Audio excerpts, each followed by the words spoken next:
இந்த நாளின் செய்திக்காக எடுத்துக்கொண்ட வசனம் சங்கீதங்களின் புஸ்தகம், சங்கீதம் 9வது சங்கீதம் 12வது வசனத்தை வாசிப்போம். இரத்த பழிகளை குறித்து அவர் விசாரணை செய்யும் போது அவைகளை நினைக்கிறார். சிறுமைப்பட்டவர்களுடைய கூப்பிடுதலை மறவார். ஆங்கிலத்தில் வாசிப்போம்.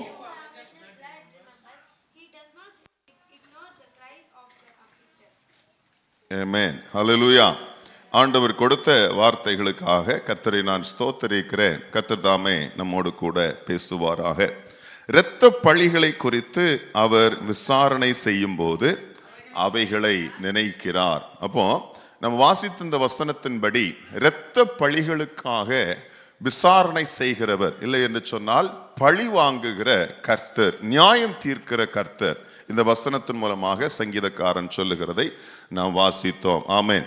வேதத்தில் இரத்த பழிகளை குறித்து அநேக சம்பவங்கள் நாம் வாசிக்க முடியும். குறிப்பாக பழைய ஏற்பாட்டு புஸ்தகத்தில் இரத்த பழிகளை குறித்து அதிகமாக ஆண்டவர் குறிப்பாக பிரமாண புஸ்தகத்தில் அதிகமாக சொல்லி வைத்திருக்கிறார். அதே நேரம் சங்கீதக்காரனும் இரத்த பழிகளை குறித்து சில இடங்களிலே எழுதி வைத்திருக்கிறதை நீங்கள் காண முடியும். ஆமென். இன்று அநேக நம்முடைய ஆவிக்குரிய விசுவாச பிள்ளைகளாலும் சரி, உலக பிரகாரமாய் வாழ்ந்து கொண்டிருக்கிற உலக ஜனங்களாலும் சரி, இரத்த பழிகளினாலே தேவனுடைய கோபத்துக்கு ஆளாக்கப்படுகிறார்கள். அல்லேலூயா. அப்போ வேதத்தில் எவைகளெல்லாம் இரத்த பழிகள், அது எதெல்லாம் இரத்த பழிகளாக கர்த்தர் கணக்கு வைத்து எவைகளையெல்லாம் நினைக்கிறார், எவைகளுக்கெல்லாம் ஆண்டவர் நியாய தீர்ப்பு செய்கிறார், விசாரணை செய்கிறார் என்பதை குறித்து இந்த நாளிலே ஆண்டவர் நம்மோடு கூட பேசுவாராக. ஏனென்று சொன்னால் இந்த இரத்த பழிகளுக்கு நீங்களாக்கப்பட வேண்டும். அது மாத்திரமல்ல, இந்த இரத்த பழிகள் உங்களிடத்திலோ உங்கள் குடும்பங்களிலோ இருக்கும் என்று சொன்னால் அவைகள் நீக்கப்பட்டு சுத்திகரிக்கப்பட வேண்டும்.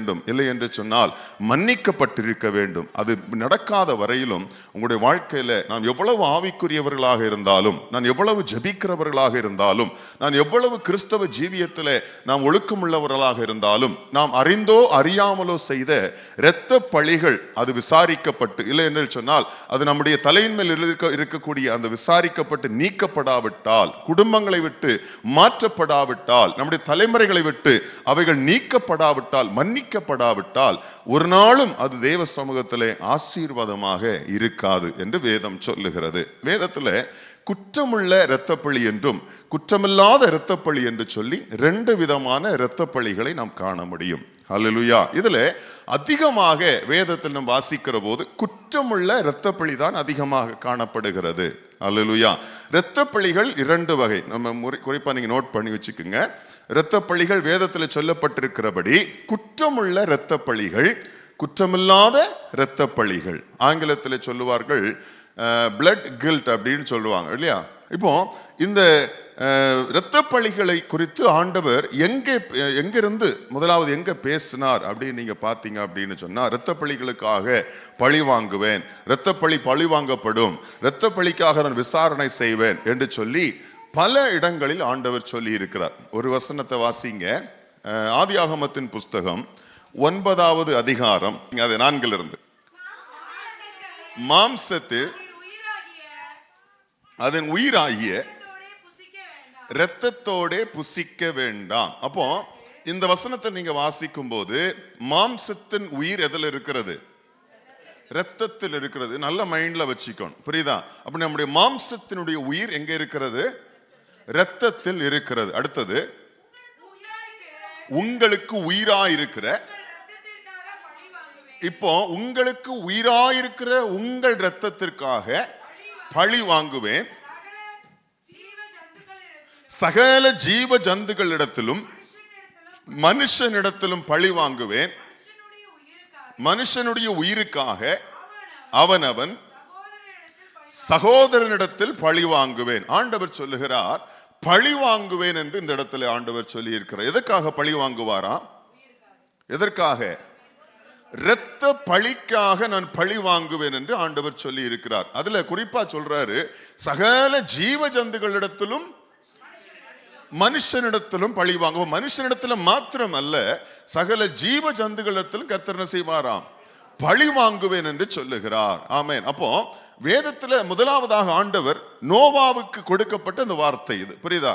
புதிய பூமி, புதிய வானத்தை ஆண்டவர் உண்டாக்கி அதற்கு பிற்பாடு நோவாவின் குடும்பத்தையும் ஆசீர்வதித்து சில பிரமாணங்களை எங்களை ஏற்படுத்தின போதுதான் இந்த இடத்துல ஆண்டவர் சொல்லுகிறார், நான் இரத்த பழிக்காக சகல ஜீவன்களிடத்திலும் சகல மனுஷரிடத்திலும் என்ன செய்வேன்? பழி வாங்குவேன். அடுத்தது வாசிங்க, 2 ராஜாக்களின் புஸ்தகம் 24ஆம் அதிகாரம் 4ஆம் வசனத்தை வாசி.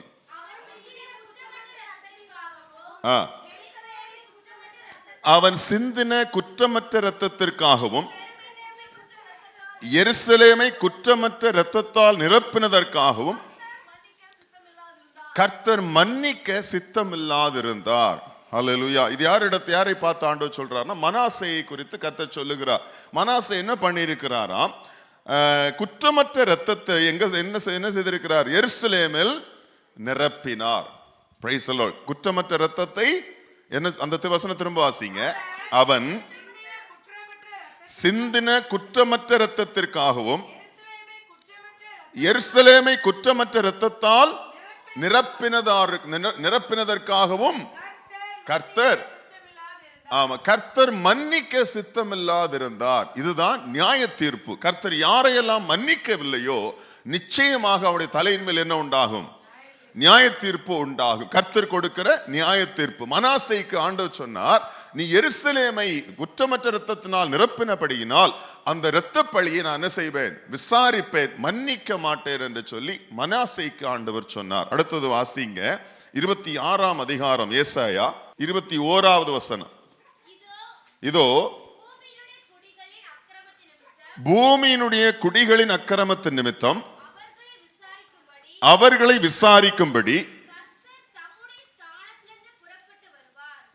என்ன செய்கிறார்? கர்த்தர் தம்முடைய ஸ்தானத்திலிருந்து புறப்பட்டு வருவார்.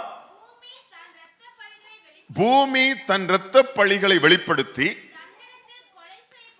தன்னிடத்தில் கொலை செய்யப்பட்டவர்களை இனி மூடாதிருக்கும். ஆண்டவர் என்ன, வேதம் என்ன சொல்லுகிறது?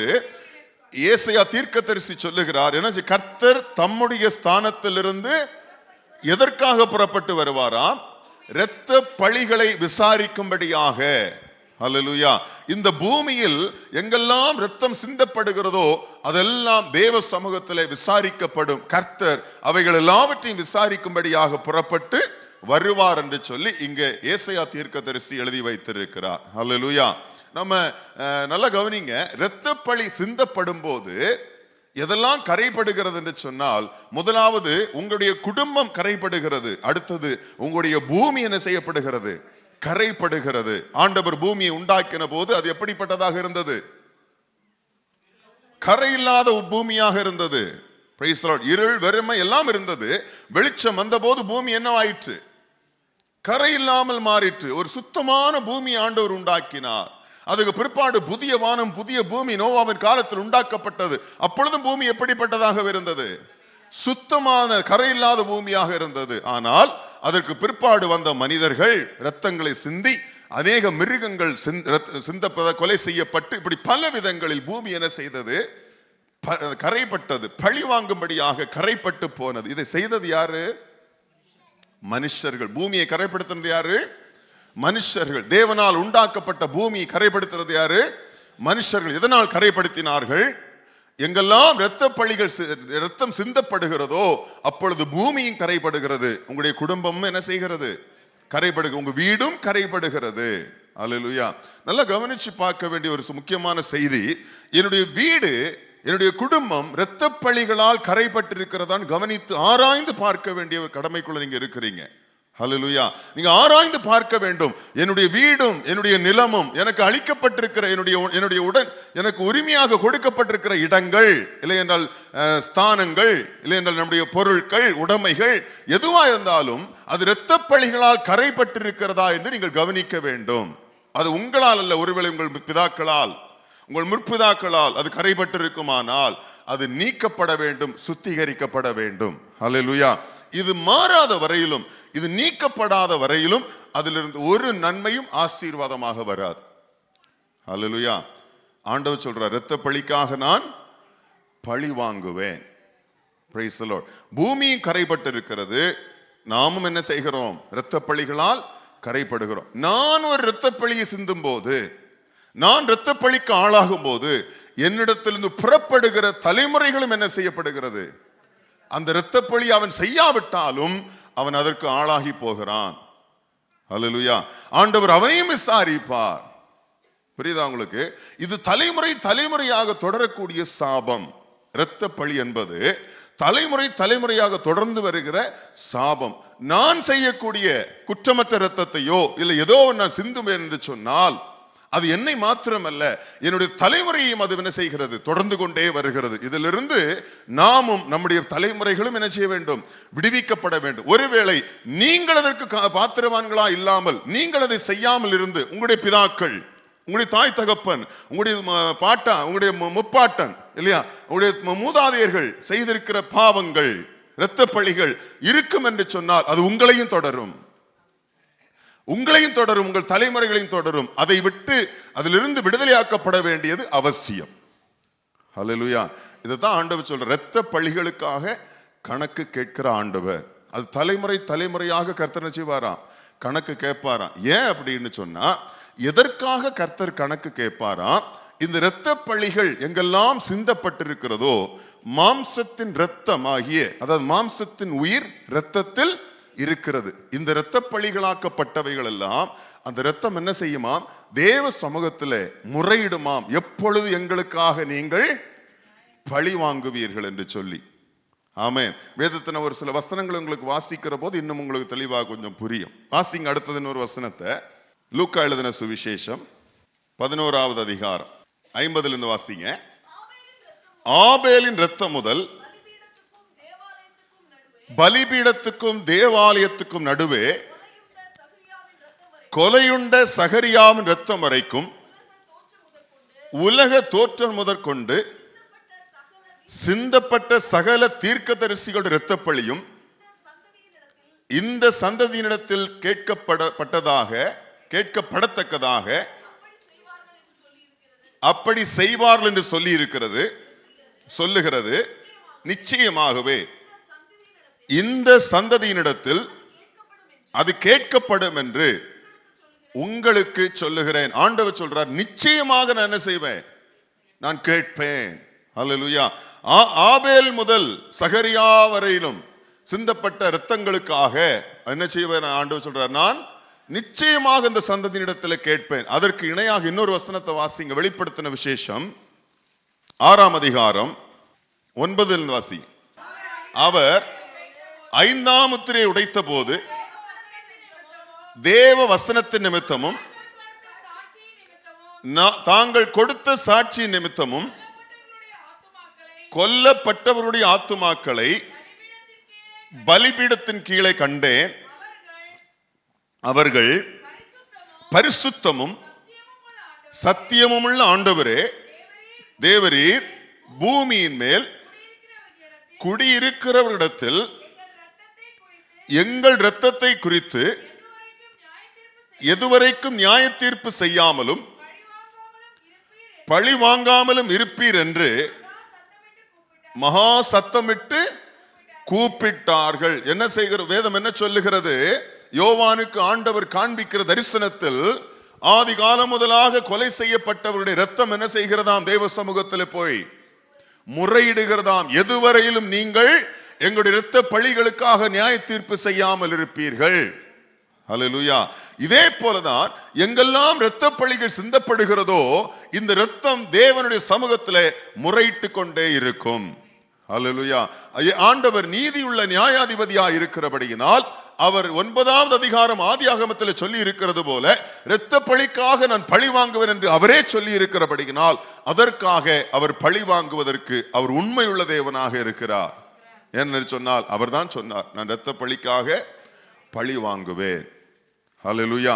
இப்போ நாம் வாசித்த இந்த வசனங்கள் எல்லாம் நாம் வாசிக்கிற போது இரத்த பழிகளுக்காக பழி வாங்குவேன், இரத்தம் தேவ சமூகத்திலே முறையிடுகிறது என்று சொல்லி இரத்த பழிகளை குறித்து நாம் பார்த்து கொண்டிருந்தோம். இனி வேதத்தில் சொல்லப்பட்டிருக்கிற இரத்த பழிகள் எவைகளெல்லாம், எதெல்லாம் தேவன் இரத்த பழிகள் என்று சொல்லுகிறார்? எல்லாவற்றையும் நம்மால் கவனிக்க முடியாவிட்டாலும் மிக முக்கியமான சில பாயிண்ட்களை உங்களுக்கு நான் காண்பித்து கொடுத்து இந்த செய்தியை நான் முடிக்க விரும்புகிறேன். எதெல்லாம் வேதத்தில் சொல்லப்பட்டிருக்கிற இரத்த பழி. நமக்கு அநேக நேரங்கள்ல உங்களுடைய அபிப்பிராயங்கள் வேற போல இருக்கலாம். ஒரு சிலர்கிட்ட கேட்டு பார்ப்போம், இரத்த பழினா என்ன, உங்களுடைய அபிப்பிராயங்கள் என்ன? கொலை செய்தால் இரத்த பழி. அடுத்தது, நீங்க என்ன மாதிரியான ஒரு மைண்ட் செட்ல இருக்கீங்க? இரத்த பழினா என்ன? ஓகே, ஒரு உலக பிரகாரமான ஒரு உங்களுடைய பார்வை என்ன? இரத்த பழினா என்ன நினைக்கிறீங்க? நம்மளால ஒருவர் கஷ்டப்பட்டு கண்ணீர் விட்டாலும் அது இரத்த பழியாகவே எண்ணப்படும். வேற, ஏமாத்தினால் இரத்த பழி. வேற, நீதி கிடைக்க வேண்டிய இடத்துல கிடைக்காமல் போனால் இரத்த பழி. வேற,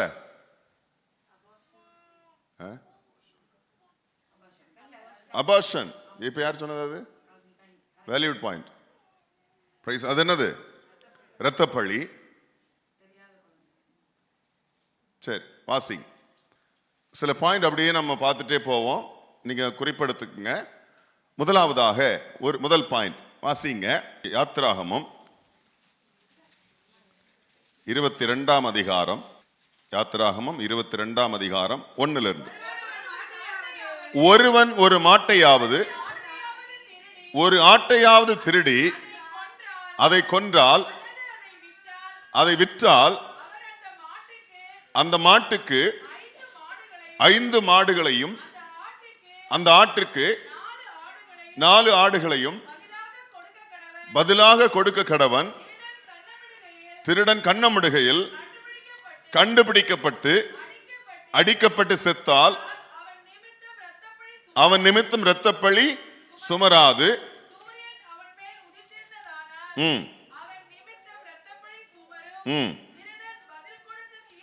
திருடன் பதில் கொடுத்து தீர்க்க வேண்டும். அவன் கையில் ஒன்றுமில்லாதிருந்தால் தான் செய்த களவுக்காக விலைப்பட கடவன். முதலாவதாக இந்த யாத்திராகமத்தில் வாசித்தபடி திருட்டு இரத்தப்பழி. இப்ப நீங்க யோசிப்பீங்க, நாங்க தான் திருடுறதே இல்லையே அப்படின்னு உங்களுக்கு சிலருக்கு யோசனை வரும் இல்லையா? இப்ப உங்களுடைய அன்றாட வாழ்க்கையில நீங்க நடைமுறைப்படுத்தி வாழ்ந்து கொண்டிருக்கிற உங்க வாழ்க்கையில திருட்டே இல்லை அப்படின்னு சொல்லி தைரியமா உங்களால சொல்ல முடியுமானால் நிச்சயமா உங்க மேல இரத்தப்பழி இல்லை. ஹல்லேலூயா. இப்போ நம்ம இங்க அதிகமான பேர் மெடிக்கல் ஃபீல்ட்ல இருக்கிறோம், அப்படிதானே? அப்படிதானே? இப்ப எங்க வீட்டுல திருட்டே கிடையாது. கை தூக்குங்க பார்ப்போம்.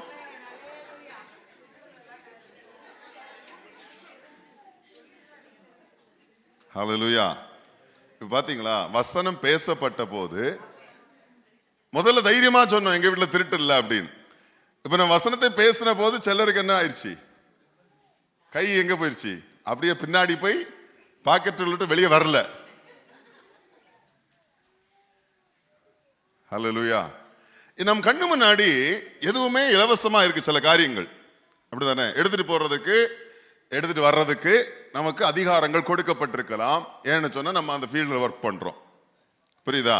இது ஒர்க் பண்றதுனால நம்ம ரொம்ப கேஷுவலா செய்யக்கூடிய சில காரியங்கள் நம்ம வாழ்க்கையில் இருக்குமானால் வேதம் அதை எப்படி சொல்லுது அப்படின்னா, திருட்டு. கையை பிடிச்சு கேளுங்க, நீங்க திருடங்களா?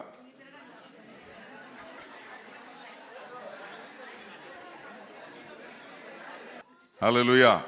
புரியுதா? இவ மருத்துவமனையில நம்ம வேலை செய்யறதுனால நம்ம எடுத்துட்டு வர்றதுக்கு தடை இல்லை. அது நமக்கு நம்மளோட கூட ஒர்க் பண்றது ரொம்ப கேஷுவல் நம்ம எடுத்துட்டு வர்றோம், அப்படிதானே? நமக்கு அது திருட்டுனே தோணல, பாத்தீங்களா? அப்படிதானே? நம்ம திருட்டுனே அது நினைக்கல. இதுதான் பெரிய பாவமே. அது தவறுனே புரியல பாருங்களேன், அது தவறுனே தெரியல பாருங்களேன். அப்ப அது என்னவா இருக்குது? பாவமாக எண்ணப்படுகிறது. ஆமென். எனக்கு உரியதை நான் என்ன செய்யணும்? எனக்கு உரியதை நான் என்ன செய்யணும்? எனக்குரியதை நான் வாங்கணும். கடையில போய் வாங்கணும். எனக்கு தேவையானதை நான் வாங்கணும். எனக்கு எடுக்கிறதுக்கு எனக்கு ரைட்ஸ் இருக்கு, எனக்கு எடுக்கிறதுக்கு எனக்கு அதிகாரம் இருக்கு. இதெல்லாம் ஒரு பெரிய விஷயமா அப்படின்னு செய்யக்கூடிய சின்ன சின்ன காரியங்களே கர்த்தர் திருட்டுன்னு தான் சொல்றாரு. புரியுதா? இதுல கொஞ்சம் ஸ்ட்ரிக்டா இருந்து பாருங்க, நல்லா இருப்பீங்க. கொஞ்சம் சரிப்படுத்தி பாருங்க, சரியா? இப்ப நீங்க கேட்பீங்க, இதெல்லாம் ஒரு பெரிய விஷயமா? எதெல்லாம் இப்படி நம்ம சிந்திச்சுதான் அநேக பாவங்கள் இன்னைக்கு பாவம் இல்லாமலே போகுது. இதெல்லாம் ஒரு பெரிய விஷயமா? இதெல்லாம் ஒரு பெரிய காரியமா, இதெல்லாம் நமக்கு அதை பெருசா யோசிக்கணுமா அப்படின்னு நம்ம நினைச்சு இன்னைக்கு உலகத்துல பாவம் இல்லை என்று கருதப்பட்டு கொண்டிருக்கிறது.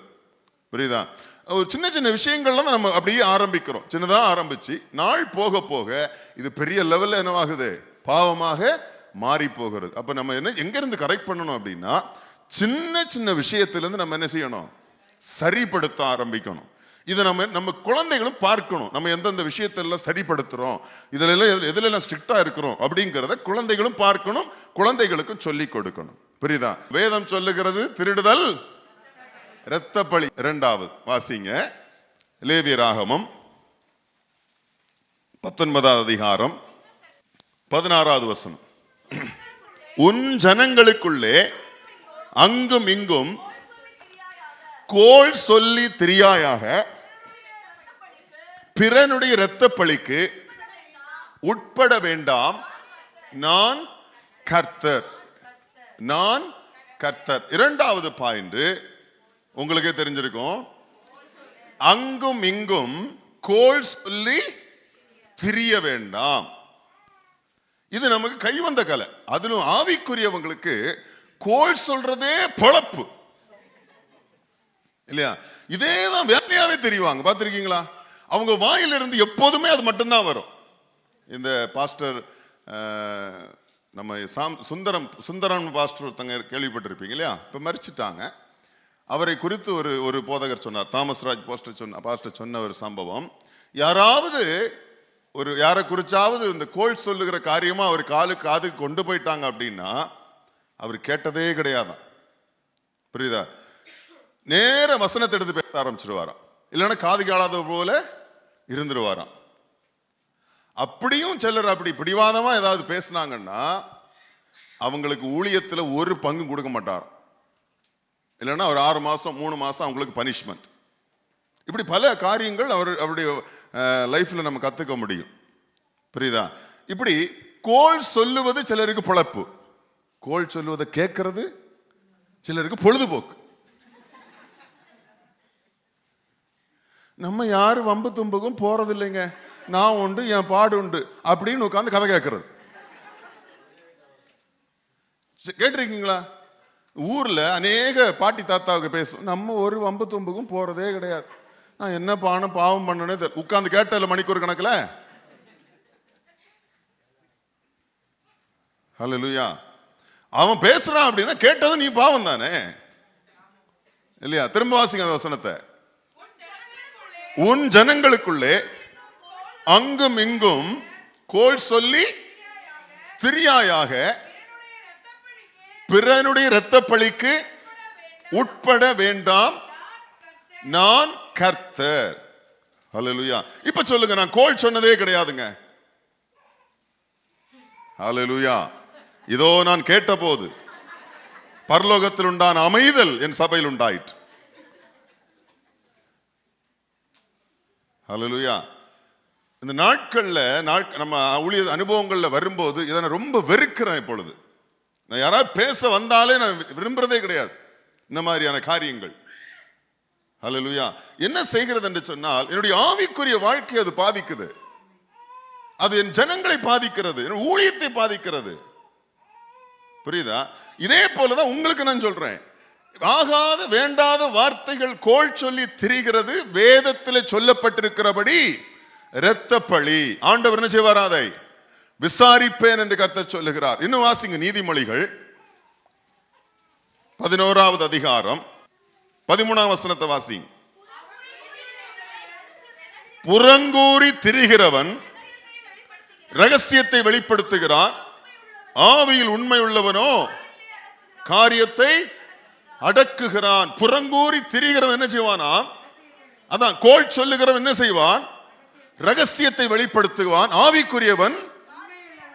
ஆவிக்குரியவன் காரியத்தை அடக்குவான். ஹல்லேலூயா. ஆவிக்குரியவனுடைய வேலை என்னவா இருக்கும், அப்படி ஒரு காரியம் இருந்தாலும் அதை அடக்கி வைப்பான், வெளியே விட மாட்டான், தனக்குள்ளே வைத்திருப்பான். ஆனால் புறங்கூறுகிறவனோ ரகசியத்தை வெளிப்படுத்துகிறான். நீங்க யார்கிட்ட வேணாலும் நீங்க ரகசியத்தை சொல்லுங்க, ஆனா புறங்கூறி திடீர்னு மாத்திரம் நீ சொல்லாதன்னு சொல்லி ஒரு ரகசியத்தை சொல்லிடாது. அல்லேலூயா. யாரெல்லாம் புறங்கூறி திரிகிறார்களோ அவங்க கிட்ட மாத்திரம் தயவு செய்து உங்க உயிரே போனாலும் இதை சொல்லிடாதீங்க. அப்படி நீங்க சொல்லி பாருங்க, சொல்லி வாய் மூடுற அடுத்த செகண்ட் அவன் வெளிப்படுத்துவான். ஏன்னு சொன்னால் அவனுடைய ஆவி அப்படி அவனை சும்மா இருக்க விடாது. அதை நான் 10 பேர்கிட்ட சொல்லாம அவனுக்கு தூக்கம் வராது. உங்ககிட்ட மாத்திரம்தான் சொல்றேன், கேட்டீங்களா? உங்களை நம்பி நான் சொல்றேன், கேட்டீங்களா? நிறைய பேருடைய பேச்சு இப்படியே நம்பி சொல்றேன், உங்ககிட்ட மட்டும்தான் சொல்றேன்னு சொல்லி உலகத்துக்கே சொல்லிடுவான். டிவியில வரக்கூடிய செய்தி நியூஸை விடவும் இந்த புறங்கூறுகிற செய்தி வேகமா வந்துடும். அவ்வளவு வேகமா செயல்படுவாங்க. இவங்களெல்லாம் டிவியில நியூஸ் வாசிக்க விட்டோம்னா அவங்க தான் டாப்ல இருப்பாங்க. அல்லேலூயா. கைப்பிடிச்சு கொள்ளுங்க, சொல்லுங்க, புறங்கூறி தெரியாது.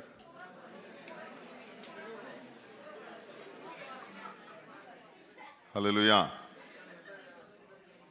ரொம்ப சிரிப்பா ரொம்ப காமெடியா இருக்கிறது போல தோணும். கர்த்தர் என்ன சொன்னாரு? பழி வாங்குவேன். நீதிமொழிகள், அதே நீதிமொழிகள் 20:19 வாசிங்க. தூற்றிக் கொண்டு திரிகிறவன், திரும்ப வசனம் சொல்லுது, தூற்றிக் கொண்டு திரிகிறவன் ரகசியங்களை வெளிப்படுத்துவான். ஆதலால் உதடுகளினால் அலப்புகிறவனோடே கலவாதேங்கிறார் வசனம். அல்லேலூயா. உதடுகளினால் அலப்பிக் கொண்டிருக்கிறவனோடு உனக்கு சம்பந்தமே இருக்கக்கூடாது, நீ கலவாதேங்கிறார் ஆண்டவர். அல்லேலூயா. அவன் என்ன செய்வானா? தூற்றிக்கொண்டே இருந்து ரகசியங்களை வெளிப்படுத்துகிறவன். அல்லேலூயா. அப்போ ஆண்டவர் சொல்றாரு, அப்படிப்பட்டவர்களோடு நீங்கள் கலவாதிருங்கள். இரண்டாவது இரத்தப்பழி என்னது? கோள் சொல்லுதல், இரத்தப்பழி. மூணாவது வாசிங்க, லேவியராகமம் 20வது அதிகாரம் 9வது வசனம். தன் தகப்பனையாவது தாயையாவது சபிக்கிற எவனும் கொலை செய்யப்பட கடவன். அவன் தன் தகப்பனையும் தன் தாயையும் சபித்தான்,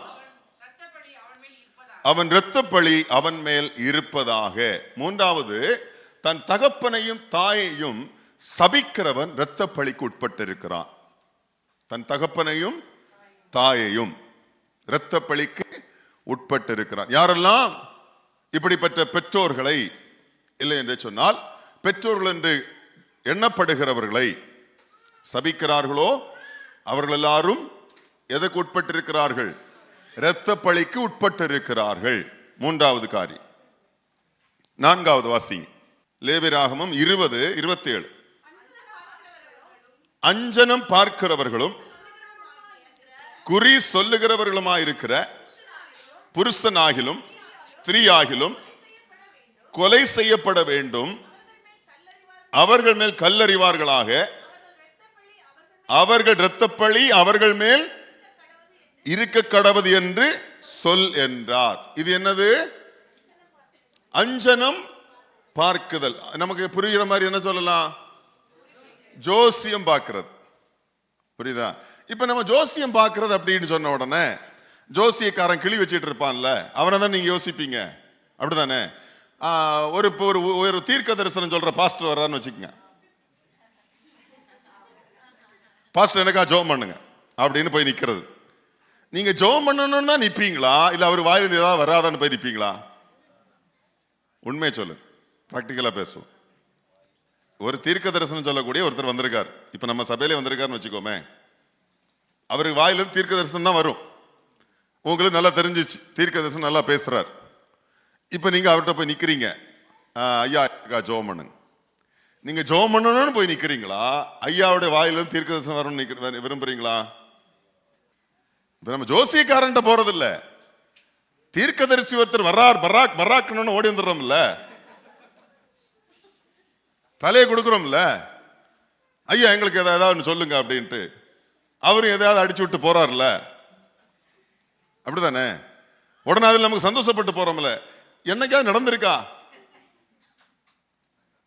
அல்லேலூயா. கர்த்தருடைய வார்த்தையை கொண்டு தீர்க்க தரிசனம் சொன்னால் நிச்சயமா அது நடக்கும். கர்த்தர் சொன்னா நடக்கும். ஆனா அதிகமான தீர்க்க தரிசனம் நடக்கிறது இல்லையே.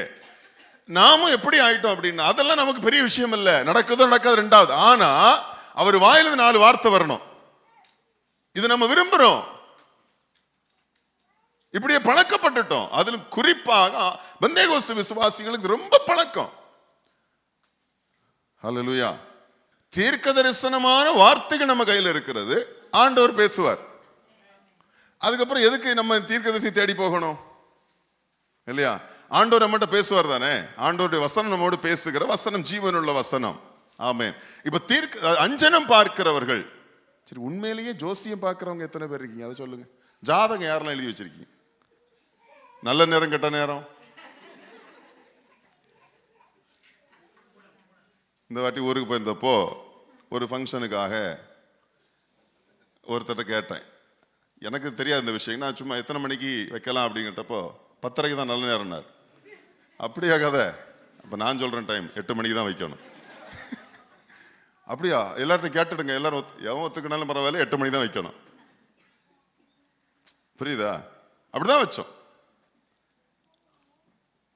நல்ல நேரம் இப்போ 10:30. நீங்க சொன்னது சரிதான், நல்ல நேரம் 8 மணிக்கு. நம்ம வைக்கிறதா நல்ல நேரம் இல்லையா? ஜெபம் பண்ணி வைக்கிறோம், அதுல என்ன நல்ல நேரம் கெட்ட நேரம்? அப்புறம் சந்தனம் போடணும், மாலை கட்டணும், ஒன்றும் கிடையாது. ஊர்ல இருக்கக்கூடிய பழக்க வழக்கங்கள், சிலருடைய முகமெல்லாம் மாறிடுச்சு. இது எப்படி வருமோ, எப்படி நடக்குமோ அப்படின்னு நமக்கு ஒரு டென்ஷனும் கிடையாது. ஹல்லேலூயா. நம்ம விசுவாசம் யார் மேல? கர்த்தர் மேல. புரியுதா? ஜெபம் பண்ணி ஒரு காரியத்தை செய்யறோமானால், ஜெபித்து ஒரு காரியத்தில் செயல்படுறோமானால், அதுக்கு எதுக்கு நல்ல நேரம்? அதுக்கு எதுக்கு நம்ம கெட்ட நேரம் நல்ல நேரம் பார்க்கிறோம்? எதுக்கு நம்ம சந்தனம் பூசணும்? எதுக்கு மாலை போடணும்? எதுக்கு அந்த குழாய் இந்த வேப்பலை கட்டணும் இல்லையா? இதெல்லாம் நிறைய காரியங்கள் நம்முடைய ஊர்ல இருக்கிறது. நம்ம நினைக்கிறோம் இது ஊர் பழக்கம், ஊர் பழக்கம் இருக்கட்டுமே, ஊர் பழக்கம் இருக்கட்டுமே, நம்ம ஆவிக்குரியவங்கன்னு காமிங்க. நான் ஜெபிக்கிறதுனால, ஜெபித்து நம்ம செய்யறதுனால நான் நல்லா இருக்கிறோம், நல்லா இருப்போம்னு காமிங்க சாட்சியா விசுவாசத்துல. ஹல்லேலூயா. அதை நீங்க செய்து காமிக்க மாட்டேன், பயந்துரும். உடனே 4 பேர் வருவாங்க பாத்தீங்களா, அப்படி சரி நல்ல நேரம் இல்லைன்னா அவங்க நல்லா நடக்காது, உடனே பயந்துடுறது. அவிசுவாசத்துல ஒரு ஆட்டம். புரியுதா?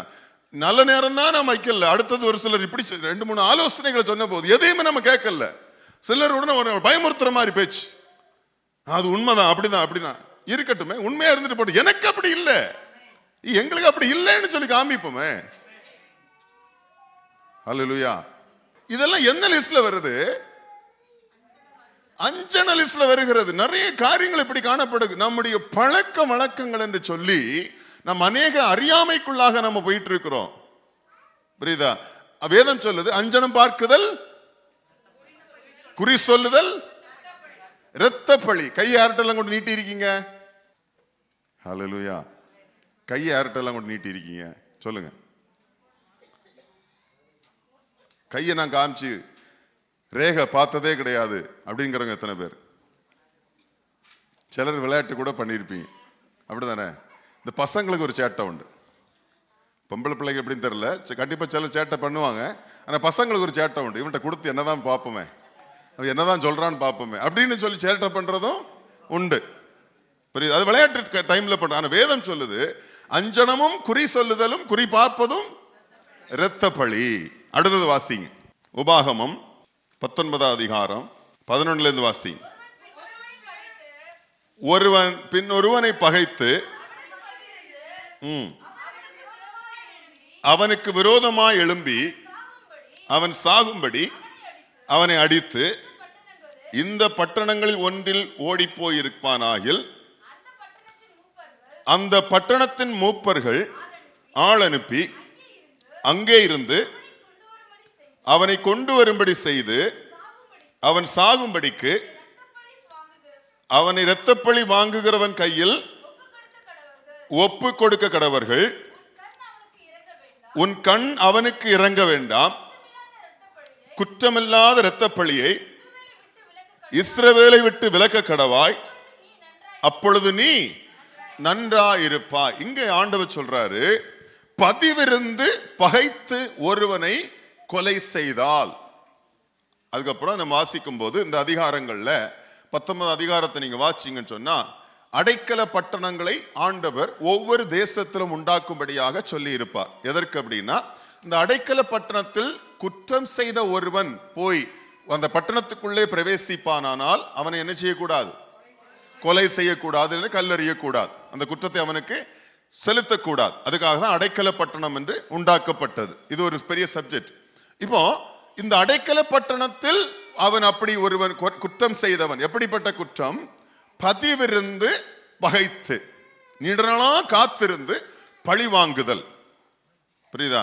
நீண்ட நாளா ஒருத்தனுக்காக பொறுமையா நம்ம சொல்லுவோம்ல, ஸ்கெட்ச் போட்டு தூக்கிட்டாங்க அப்படின்னு சொல்லுவாங்க ஊர்ல இல்லையா? பதிவிருந்து சமயம் வாய்க்கும் போது அந்த சமயத்திற்காக பதிவிருந்து அவனை கொலை செய்தல். இப்ப நீங்க யாருமே இதை செய்ய மாட்டீங்க, அப்படிதானே? செய்ய மாட்டீங்களா? யாரையும் நம்ம கொலை செய்யல. யாராவது கொலை செஞ்சிருக்கீங்களோ? இங்க இருக்கவங்க யாராவது? இல்ல, யாரையுமே கொலை செய்ய மாட்டீங்க. ஆனா நம்ம பதிவு இருக்கிறோம், கொலை செய்யறதுக்கு இல்ல. ஒரு நாள், ஒரு நேரம் வரும், எனக்கு ஒரு காலம் வரும், அப்பொழுது நான் பழி வாங்குவேன் என்று சொல்லி பழி வாங்குவதற்கு எத்தனை பேர் காத்துட்டு இருக்கீங்க? கொலை செய்யறதுக்கு காத்திருக்கல, பழி வாங்குறதுக்கு காத்திருக்கிறீங்க. இப்போ இந்த பழி வாங்குறதுக்கு நீங்க செய்யல, அவங்க பழி வாங்கப்படணும், எனக்கு செய்ததுக்கு அவளுக்கு இது நடந்தது அப்படின்னு சொல்லி எத்தனை பேர் காத்திருக்கீங்க? எனக்கு செய்ததுக்கு அவன் அனுபவிக்கணும், அதை நான் கண்ணால பார்ப்பேன் அப்படின்னு எத்தனை பேர் பார்த்துட்டு இருக்கீங்க? இதெல்லாம் என்ன அப்படின்னா பதிவிருந்து பகைத்தல். நீங்க கொலை செய்யல, ஆனா பதிவிருக்கிறீங்க, காத்திருக்கிறீங்க, வெயிட் பண்ணிட்டு இருக்கீங்க. எதுக்கு? அவங்களுக்கு ஒரு தீமை நடக்க வேண்டும் என்று சொல்லி, அவர்கள் பழிவாங்கப்பட வேண்டும் என்று சொல்லி நீங்க என்ன செய்யறோம்? காத்து கொண்டிருக்கிறோம். அது வேதத்தில் சொல்லப்பட்டிருக்கிறபடி பழிவாங்குதல். அப்படி காத்து கொண்டிருக்கிறவன் அடைக்கல பட்டணத்துக்குள் பிரவேசித்தாலும், ஹல்லேலூயா, அடைக்கல பட்டணம் என்பதே குற்றம் செய்தவன், அதாவது அவர் பாவம் பண்ணவே தப்புவிக்கப்படும்படி, அதுக்கு தான் அடைக்கல பட்டணங்கள் ஏற்படுத்தும்படி ஆண்டவர் சொன்னார். புரியுதா? அதாவது தெரியாம ஒருத்தன் பாவம் பண்ணிட்டான், தெரியாம ஒருத்தன் சண்டை போட்டதுல கை பிசகுல ஒருத்தன் செத்து போயிட்டான். புரியுதா? தெரியாம சண்டை போட்டதுல ஒரு கை ஒடிஞ்சிருச்சு, தெரியாம சண்டை போட்டதுல கால் ஒடிஞ்சிருச்சு, தெரியாம சண்டை போட்டதுல கண்ணு போயிருச்சு. இப்படிப்பட்ட சில காரியங்கள் தெரியாமல் நடந்துரும். வேணுக்குன்னே பதிவிருந்து செய்யாமல் சில நேரங்களில் வாக்குவாதங்கள் இதுல போய் முடியும், கைகலப்புல போய் முடியும். இப்படிப்பட்ட சம்பவங்கள், இப்படிப்பட்ட ஏதாவது நடந்து ஒருவன் குற்றம் செய்தானால், புரியுதா, அவன் பதிவிருக்கல்ல, இன்சிடென்டல். புரியுதா? அவன் பதிவிருந்து செய்யல, ஏதோ ஒரு சூழ்நிலை நடந்துருச்சு. புரியுதா? இன்னைக்கு சொல்லுவாங்க, குற்றம் செஞ்ச அநேகர்கிட்ட கேட்டீங்கன்னு சொன்னா அந்த குற்றம் செஞ்ச அந்த அடுத்த கணமே வருத்தப்பட ஆரம்பிப்பாங்க. ஆனா சிலருக்கு அந்த வருத்தமே வராது. ஏன் அப்படின்னா அவன் பதிவிருக்கிறவனுக்கு வருத்தம் வராது. அப்பாடா, ரொம்ப நாள் காத்திருந்ததை இன்னைக்கு செஞ்சு முடிச்சிட்டேன் அப்படின்னு சிலர் யோசிப்பான். சிலருக்கு அவன் இப்படி நடக்கும்னு தெரியாது, ஏதோ ஒரு ஆத்திரம், ஏதோ ஒரு வாக்குவாதம், ஏதோ ஒரு கோபம், மாறி மாறி சண்டை போட்டதுல ஏதோ ஒன்று எடுத்து வீசிட்டான், செத்து போயிட்டான், ஏதோ ஒன்று எடுத்து வீசிட்டான், கை கால் உடஞ்சிருச்சு. இவங்க என்ன செய்வாங்களாம்? அடுத்த நிமிஷம் உட்கார்ந்து வருத்தப்படுவாங்களாம். ஐயோ, இந்த ஒரு நிமிஷத்தை நான் கண்ட்ரோல் பண்ணியிருந்தேன்னா, இந்த ஒரு நேரத்தை, இந்த ஒரு சூழ்நிலையை கண்ட்ரோல் பண்ணியிருந்தேன்னா, இல்லை இந்த வார்த்தையை நான் விடாம இருந்திருந்தேன்னா, ஐயோ நான் கையில் இந்த ஆயுதத்தை எடுக்காம இருந்திருந்தேன்னா இன்னைக்கு இந்த உள்ள ஜெயிலுக்குள்ள வந்திருக்க மாட்டேனேன்னு சொல்லி அநேகர் வருத்தப்பட்டு கொண்டிருப்பார்களாம். இப்படிப்பட்டவர்களுக்கு அன்று ஆண்டவர் அடைக்கல பட்டணம் என்ற பட்டணங்களை ஏற்படுத்தி வைத்திருந்தார். ஹல்லேலூயா. அவங்களை என்ன செய்யக்கூடாது? கொலை செய்யக்கூடாது, அவர்கள் மேல் கல்லறியக்கூடாது. ஏனென்றா அவன் தெரியாம எதேச்சையா நடந்தது, வேணுக்குன்னு செய்யல, பதிவிருந்து பண்ணல. ஆனா பதிவிருந்து ஒருவன் கொலை செய்து அவன் அடைக்கல பட்டணங்களுக்குள்ளே பிரவேசித்தாலும் ஆண்டவர் சொல்றாரு, அந்த பட்டணத்திலிருந்து அவன் என்ன செய்யணும்? வெளியே கொண்டு வந்து அவன் மேல் அவனை கொல்ல வேண்டும். ஹல்லேலூயா. புரியுதா? அப்ப பதிவிருந்து பழி வாங்குதல் இரத்த பழிக்கு சமம். நம்ம நீண்ட நாட்களை எதுக்காக காத்துட்டு இருக்கிறோமா? யாருக்காவது ஏதாவது நடக்கணும் அப்படின்னு, குடும்பத்திலேயோ நண்பர்கள் மத்தியிலையோ நம்ம கூட இருக்கிறவங்களுக்குள்ள ஏதாவது நீண்ட நாளா பதிவு இருக்கிறீங்களா? கொலை செய்யறதுக்கு இல்ல, பழி வாங்குறதுக்கு. ஹல்லேலூயா. கொஞ்சம் சிந்திச்சு பாருங்க. நீண்ட நாளா பதிவிருந்து ஒரு நாள் காரியத்தை சாதிக்கிறோம் என்று சொன்னால், நீங்க கொலை செய்ய வேண்டாம், நீங்க பழி வாங்கினீர் என்று சொன்னால், அதுல உங்களுக்கு சந்தோஷம் வருது என்று சொன்னால், அது உங்களுக்கு ஒருவேளை சந்தோஷத்தை கொடுக்கலாம். ஆண்டவர் இரத்த பழியாக கணக்கு வைப்பார். அல்லேலூயா. பழி வாங்குதல் எனக்கே உரியது. பழி வாங்குதல் யாருக்காக இருந்தாலும் சரி, ஒரு தீமை நடந்துருச்சா, தீங்கு நடந்துருச்சோ, பழி வாங்கணும்னு நினைச்சக்கூடாது, வெயிட் பண்ணிட்டே இருக்கக்கூடாது. நான் பார்த்துருக்கேன், நான் கேட்டிருக்கேன். கூட இருக்கிறவங்க, இல்லைன்றால் ஃப்ரெண்ட்ஸ், இல்லைன்ற நண்பர்கள், இல்லை என்ன சொன்னா அண்ணன் தம்பிக, சகோதரிகள், பெற்றோர், யாரோ ஏதோ ஒரு சூழ்நிலை ஏதோ ஒன்று பண்ணியிருப்பாங்க. ஒருவேளை அவங்க வேணுகுன்னு பண்ணாலுங்களோ இல்லை தெரியாமல் நடந்துச்சோ, எப்படியோ. ஆனால் நம்ம என்ன பண்ணிட்டு இருப்போம் அப்படின்னா, மனசுக்குள்ளே வச்சுட்டு காத்துக்கிட்டே இருப்போம். எனக்கு பண்ணினதுக்காக நான் ஒரு நாள் நான் பழி வாங்குவேன். இல்லைன்னு சொன்னால் இன்னொரு டைப் ஆஃப் ஜனங்கள் என்ன வெயிட் பண்ணிட்டு இருப்பாங்கன்னா, எனக்கு பண்ணினதுக்காக அவனுக்கு ஒரு தீங்கு நடக்கணும், அது ஆண்டவரே செய்யணும்னு ஆண்டவர் மேலே பழிய போடுறது. அல்லேலூயா.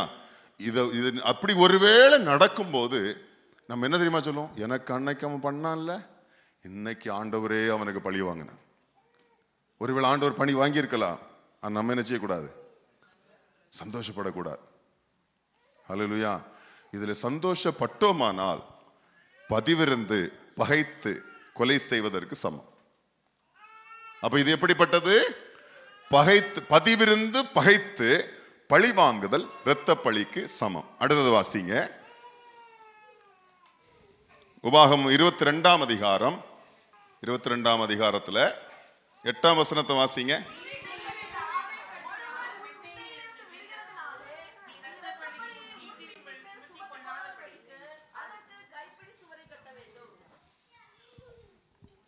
இந்த வசனம் யாருக்கெல்லாம் புரிஞ்சிச்சு? திரும்ப வாசிங்க. நீ புது வீட்டை கட்டினால் ஒருவன் உன் மெத்தையிலிருந்து விழுகிறதுனாலே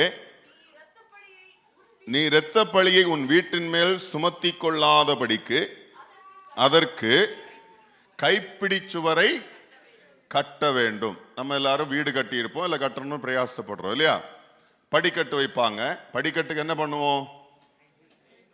கைப்பிடி வைப்போம். இல்லைன்னு சொன்னா மெத்தை, அதாவது மொட்டை மாடிக்கு என்ன பண்ணுவோம்? சுற்று என்ன பண்ணுவாங்க? சுவர் வைப்பாங்க இல்லையா? இது ஆண்டவர் சொல்லி கொடுத்த ஆலோசனை இன்ஜினியர்ஸுக்கு. எதுக்கா? யாரும் இரத்த பழிக்கு ஆளாகி விடக்கூடாது என்பதற்காக. ஆமா, இதுல கஞ்சத்தனம் பார்த்துட்டு எவனோ விழுந்தா நமக்கு என்ன அப்படின்னு சொல்லி பண்ணணும்னு சொன்னா அது எப்படி கருதப்படும்? இரத்த பழியாக கருதப்படும். அப்ப நான் ஒரு வீட்டை கட்டினால் அது யாருக்கு என்ன கொண்டு வரக்கூடாது? பாதகம் கொண்டு வரக்கூடாது. அது நிமித்தமா யாருக்கு என்ன வரக்கூடாது? பாதகம் உண்டாகக்கூடாது. அப்படி ஞானமா கட்டணும்னு வசனம் சொல்லுது. ஆமென். அப்போ கைப்பிடி சுவர் கட்டாமல் இருந்தாலும் அது இரத்த பழி. ஆமென். நான் எவ்வளவு லட்சங்கள் செலவு பண்ணி எவ்வளவு டெக்கரேட் பண்ணி வீட்டை கட்டினாலும் வீட்டில் என்ன இருக்கணும்? கைப்பிடி சுவர் இருக்கணும். இல்லைன்னு சொன்னால் மொட்டை மாடியில் என்ன இருக்கணும்? சுத்திலும் சுவர் இருக்கணும். அது இல்லை என்று சொன்னால் வேதம் சொல்லுகிறது அது இரத்த பழியாக. அடுத்தது வாசிங்க. 2 சாமுவேல் 1ஆம் அதிகாரம் 16வது வசனத்தை வாசிங்க. தாவீது அவனை பார்த்து, உன் இரத்தப்பழி உன் தலையின் மேல் இருப்பதாக கர்த்தர் அபிஷேகம் பண்ணினவரை நான் கொன்று போட்டேன் என்று உன் வாயே உனக்கு விரோதமாக சாட்சி சொல்லிற்று என்றான். இங்க வாசித்த வசனத்தின்படி அபிஷேகம் பண்ணப்பட்டவர்கள் மேல் கை போடுவது இரத்தப்பழி. அபிஷேகம் பண்ணப்பட்டவர்கள் மேல் கை போடுவது இரத்தப்பழி. இந்த சம்பவத்தில் வாசிக்கும் போது அமலேக்கியன் ஒருவன் தாவீதுக்கும் சவுலுக்கும் நீண்ட நாள் என்ன நடந்தது? தாவீதுக்கும் சவுலுக்கும் நீண்ட நாள் யுத்தம் நடந்தது. நம்ம வேதம் சொல்லுது இல்லையா? சவுல் நீண்ட நாட்களாக தாவீதை கொலை செய்யும்படி பிரயாசப்பட்டு கொண்டிருந்தான். கர்த்தர் சவுலின் கைக்கு ஒப்புக்கொடாமல் தாவீதை தப்புவித்துக் கொண்டே இருந்தார். இப்படி இந்த சூழ்நிலையை அறிந்த ஒரு அமலேக்கியன், இதை அறிந்து கொண்ட ஒரு அமலேக்கியன் தாவீதினிடத்துல வந்து சொல்றான், சவுலை நான் கொன்று போட்டேன், கொன்று போடும்படி அவரே எனக்கு சொன்னார் என்று சொல்லி, எதனால் அதை சொல்றான் அப்படின்னா, சவுல் தாவீது 2 பேருக்கும் என்ன நடந்தது? ஒரு பகை இருந்தது, ஒரு நீண்ட நாள் யுத்தம் இருந்தது. இதனால் நான் கனப்படுத்தப்படுவேன் என்று எண்ணினான். தாவீது என்ன செய்தான்? அந்த அமலேக்கியன் என்ன பண்ணான்னா, சவுல் கொன்று போடப்பட்டான், சவுல் செத்து போனான் என்கிற செய்தி தாவீது கேள்விப்பட்டால் நமக்கு ஏதாவது கிடைக்கும், ராஜா நமக்கு ஏதாவது கனம் கொடுப்பார் அப்படின்னு சொல்லி நம்பி அந்த செய்தியை சந்தோஷத்தோடு வந்து தாவீது சொன்னான். ஆனா தாவீது என்ன பண்ணான் தெரியுமா? உன் இரத்த பழி உன் மேலேயே இருக்கும். அவனை கொண்டு போடுவா அடுத்தது. புரியுதா? அவனை உயிரோட விட மாட்டான். ஏன்னு சொன்னா அவன் அமலேக்கியன். அப்ப ஆண்டவர் வேதம் சொல்லுது, அபிஷேகம் பண்ணப்பட்டவர்கள் மேல் கை போடுவது இரத்த பழிக்கு சமம். ரொம்ப கவனமா இருக்கணும். அடுத்தது வாசிங்க, எசேக்கியேலின் புஸ்தகம் 18வது வசனம். சாகவே சாவா என்று நான் துன்மார்க்கனுக்கு சொல்லுகையில் நீ துன்மார்க்கனை துன்மார்க்கமான வழியில் இராதபடிக்கு எச்சரிக்கும்படியாகவும் அவனை உயிரோடு காக்கும்படியாகவும் அதை அவனுக்கு சொல்லாமலும் நீ அவனை எச்சரிக்காமலும் இருந்தால் அந்த துன்மார்க்கன் தன் துன்மார்க்கத்திலே சாவான், அவன் இரத்த பழியையோ உன் கையிலே கேட்பேன். இந்த வசனம் புரிஞ்சுச்சா? கர்த்தர் சொல்றாரு ஒரு துன்மார்க்கனை பார்த்து, நீ சாகவே சாவா என்று நீ போய் சொல்லு. கர்த்தர் நேரடியா சொல்லல, தீர்க்கதரிசியிடத்துல இல்ல ஊழியக்காரரிடத்துல என்ன சொல்றாரு? இந்த துன்மார்க்கனை பார்த்து இந்த துன்மார்க்கனிடத்துல போய் நீ சாகவே சாவா என்று சொல்லு என்று கர்த்தர் சொல்லியும் அவன் சொல்லாதிருப்பானால், அவன் சொல்லாமல் போவானானால் அவன் துன்மார்க்கத்தில் சாவான்.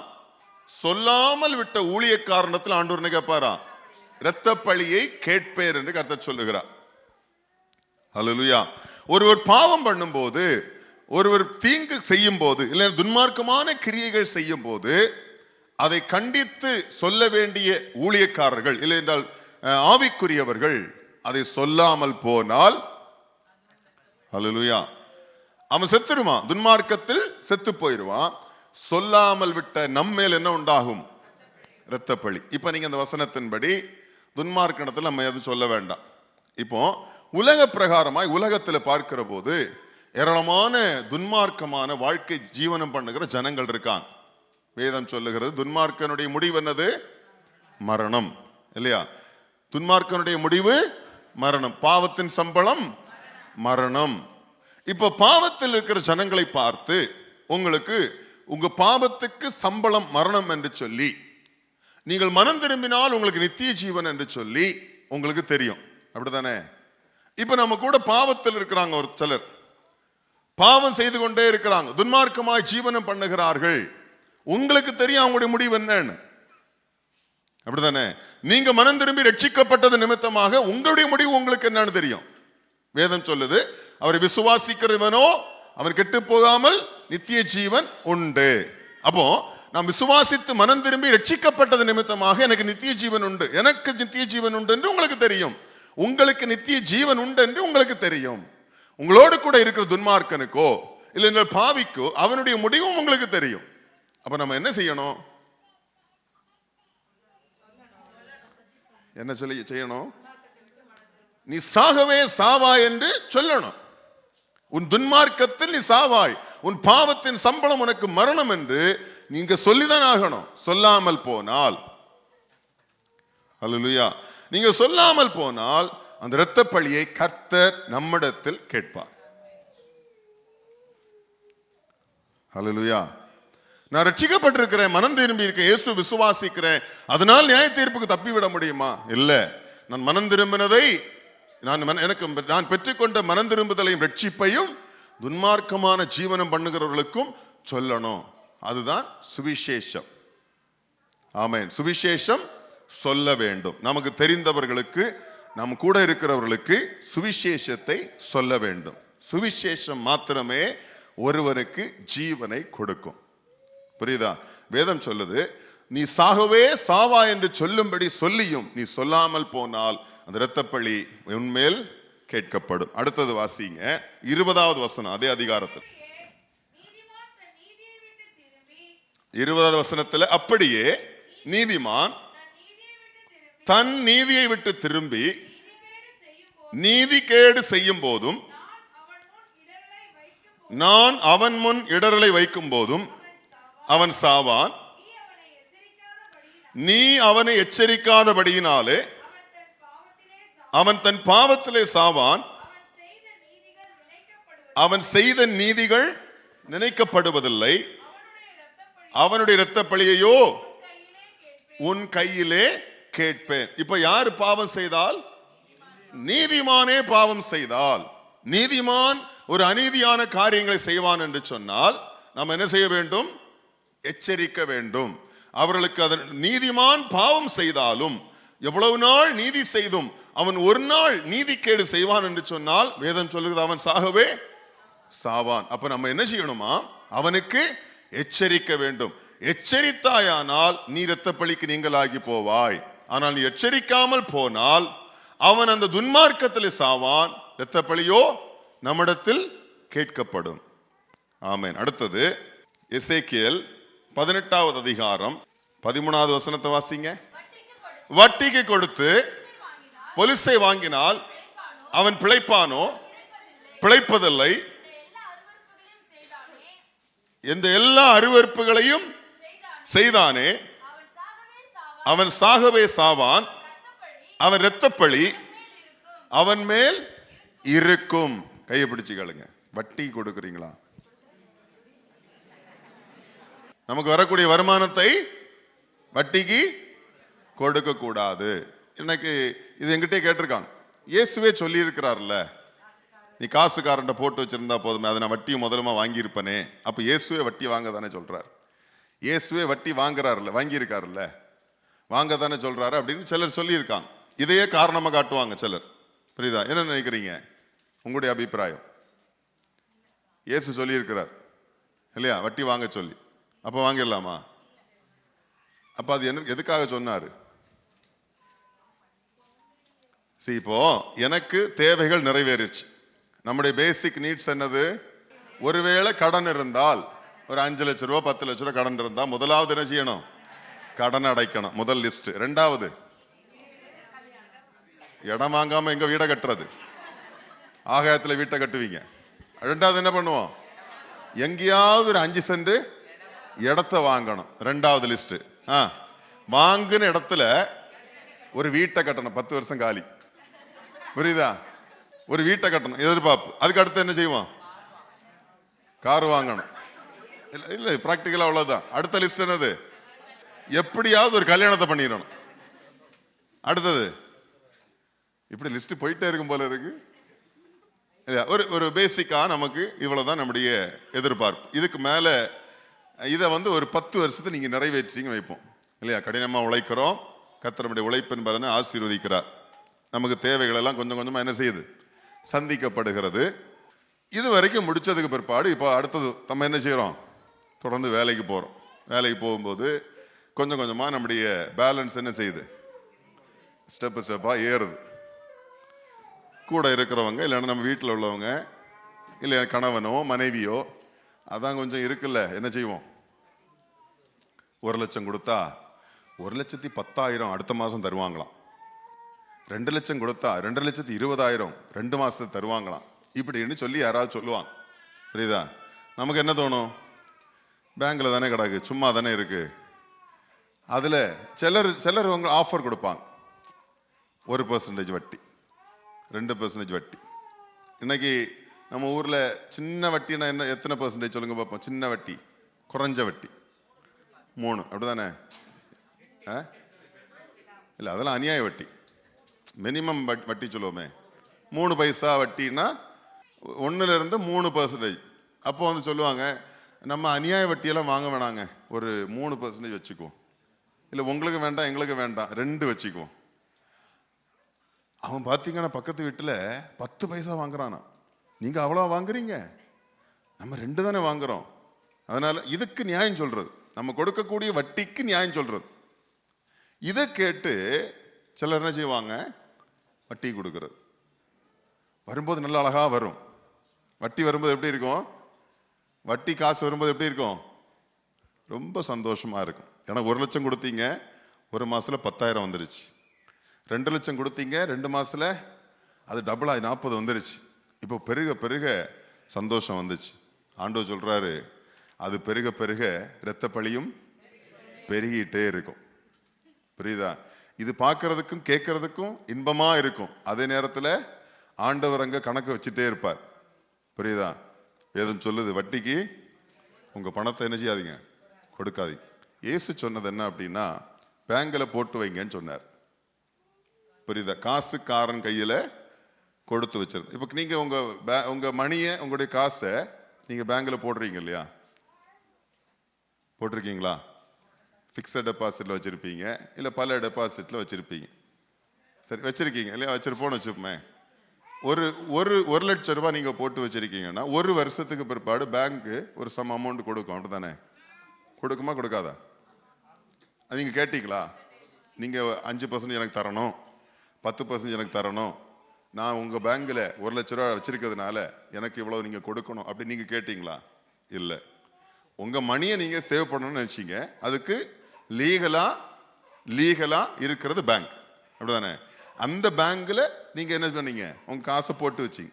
பேங்க்குக்காரன் என்ன பண்ணா, நீங்க கேட்காமலே அவன் அந்த லீகலா ஒரு மணி கொடுக்குறான் நீங்க போட்டு வச்சிருந்த காசுக்கு. அந்த மணியை தான் இயேசு சொல்றார், நீ காசுக்காரன் கையில கொடுத்து வைத்திருந்தாயானால் அவன் அதுல என்ன உண்டாகும், உனக்கு உண்டாகும். புரியுதா? அப்படி நீங்க பண்ணுங்க. ஆனா நம்ம இந்த 5 பைசா வட்டி, 1 பைசா தாங்க வாங்குறேன், நான் உலகத்திலே நான் தாங்க லோ வட்டி வாங்குறேன் அப்படின்னு, வட்டி தான் சொல்ற. புரியுதா? வட்டிக்கு பணம் கொடுத்து சம்பாதிக்க நினைக்காதீங்க. வட்டிக்கு பணம் கொடுத்து வாழ நினைக்காதீங்க. அது உங்களை மாத்திரமல்ல, உங்களுடைய ஜெனரேஷனையே தாழ்த்தி போடும், உங்க ஜெனரேஷனையே அழித்து போடும். அதனால வட்டி கொடுத்து, வட்டிக்கு வாங்கி, வட்டியினால நம்ம குடும்ப ஜீவியம் நல்லா இருக்கும்னு நினைக்காதீங்க, நல்லாவே இருக்காது. அடுத்து எத்தனாவது பாயிண்ட் இது? 9வது பாயிண்ட். அடுத்தது எசேக்கியேல் 33ஆம் அதிகாரம் 4-5 வாசிங்க.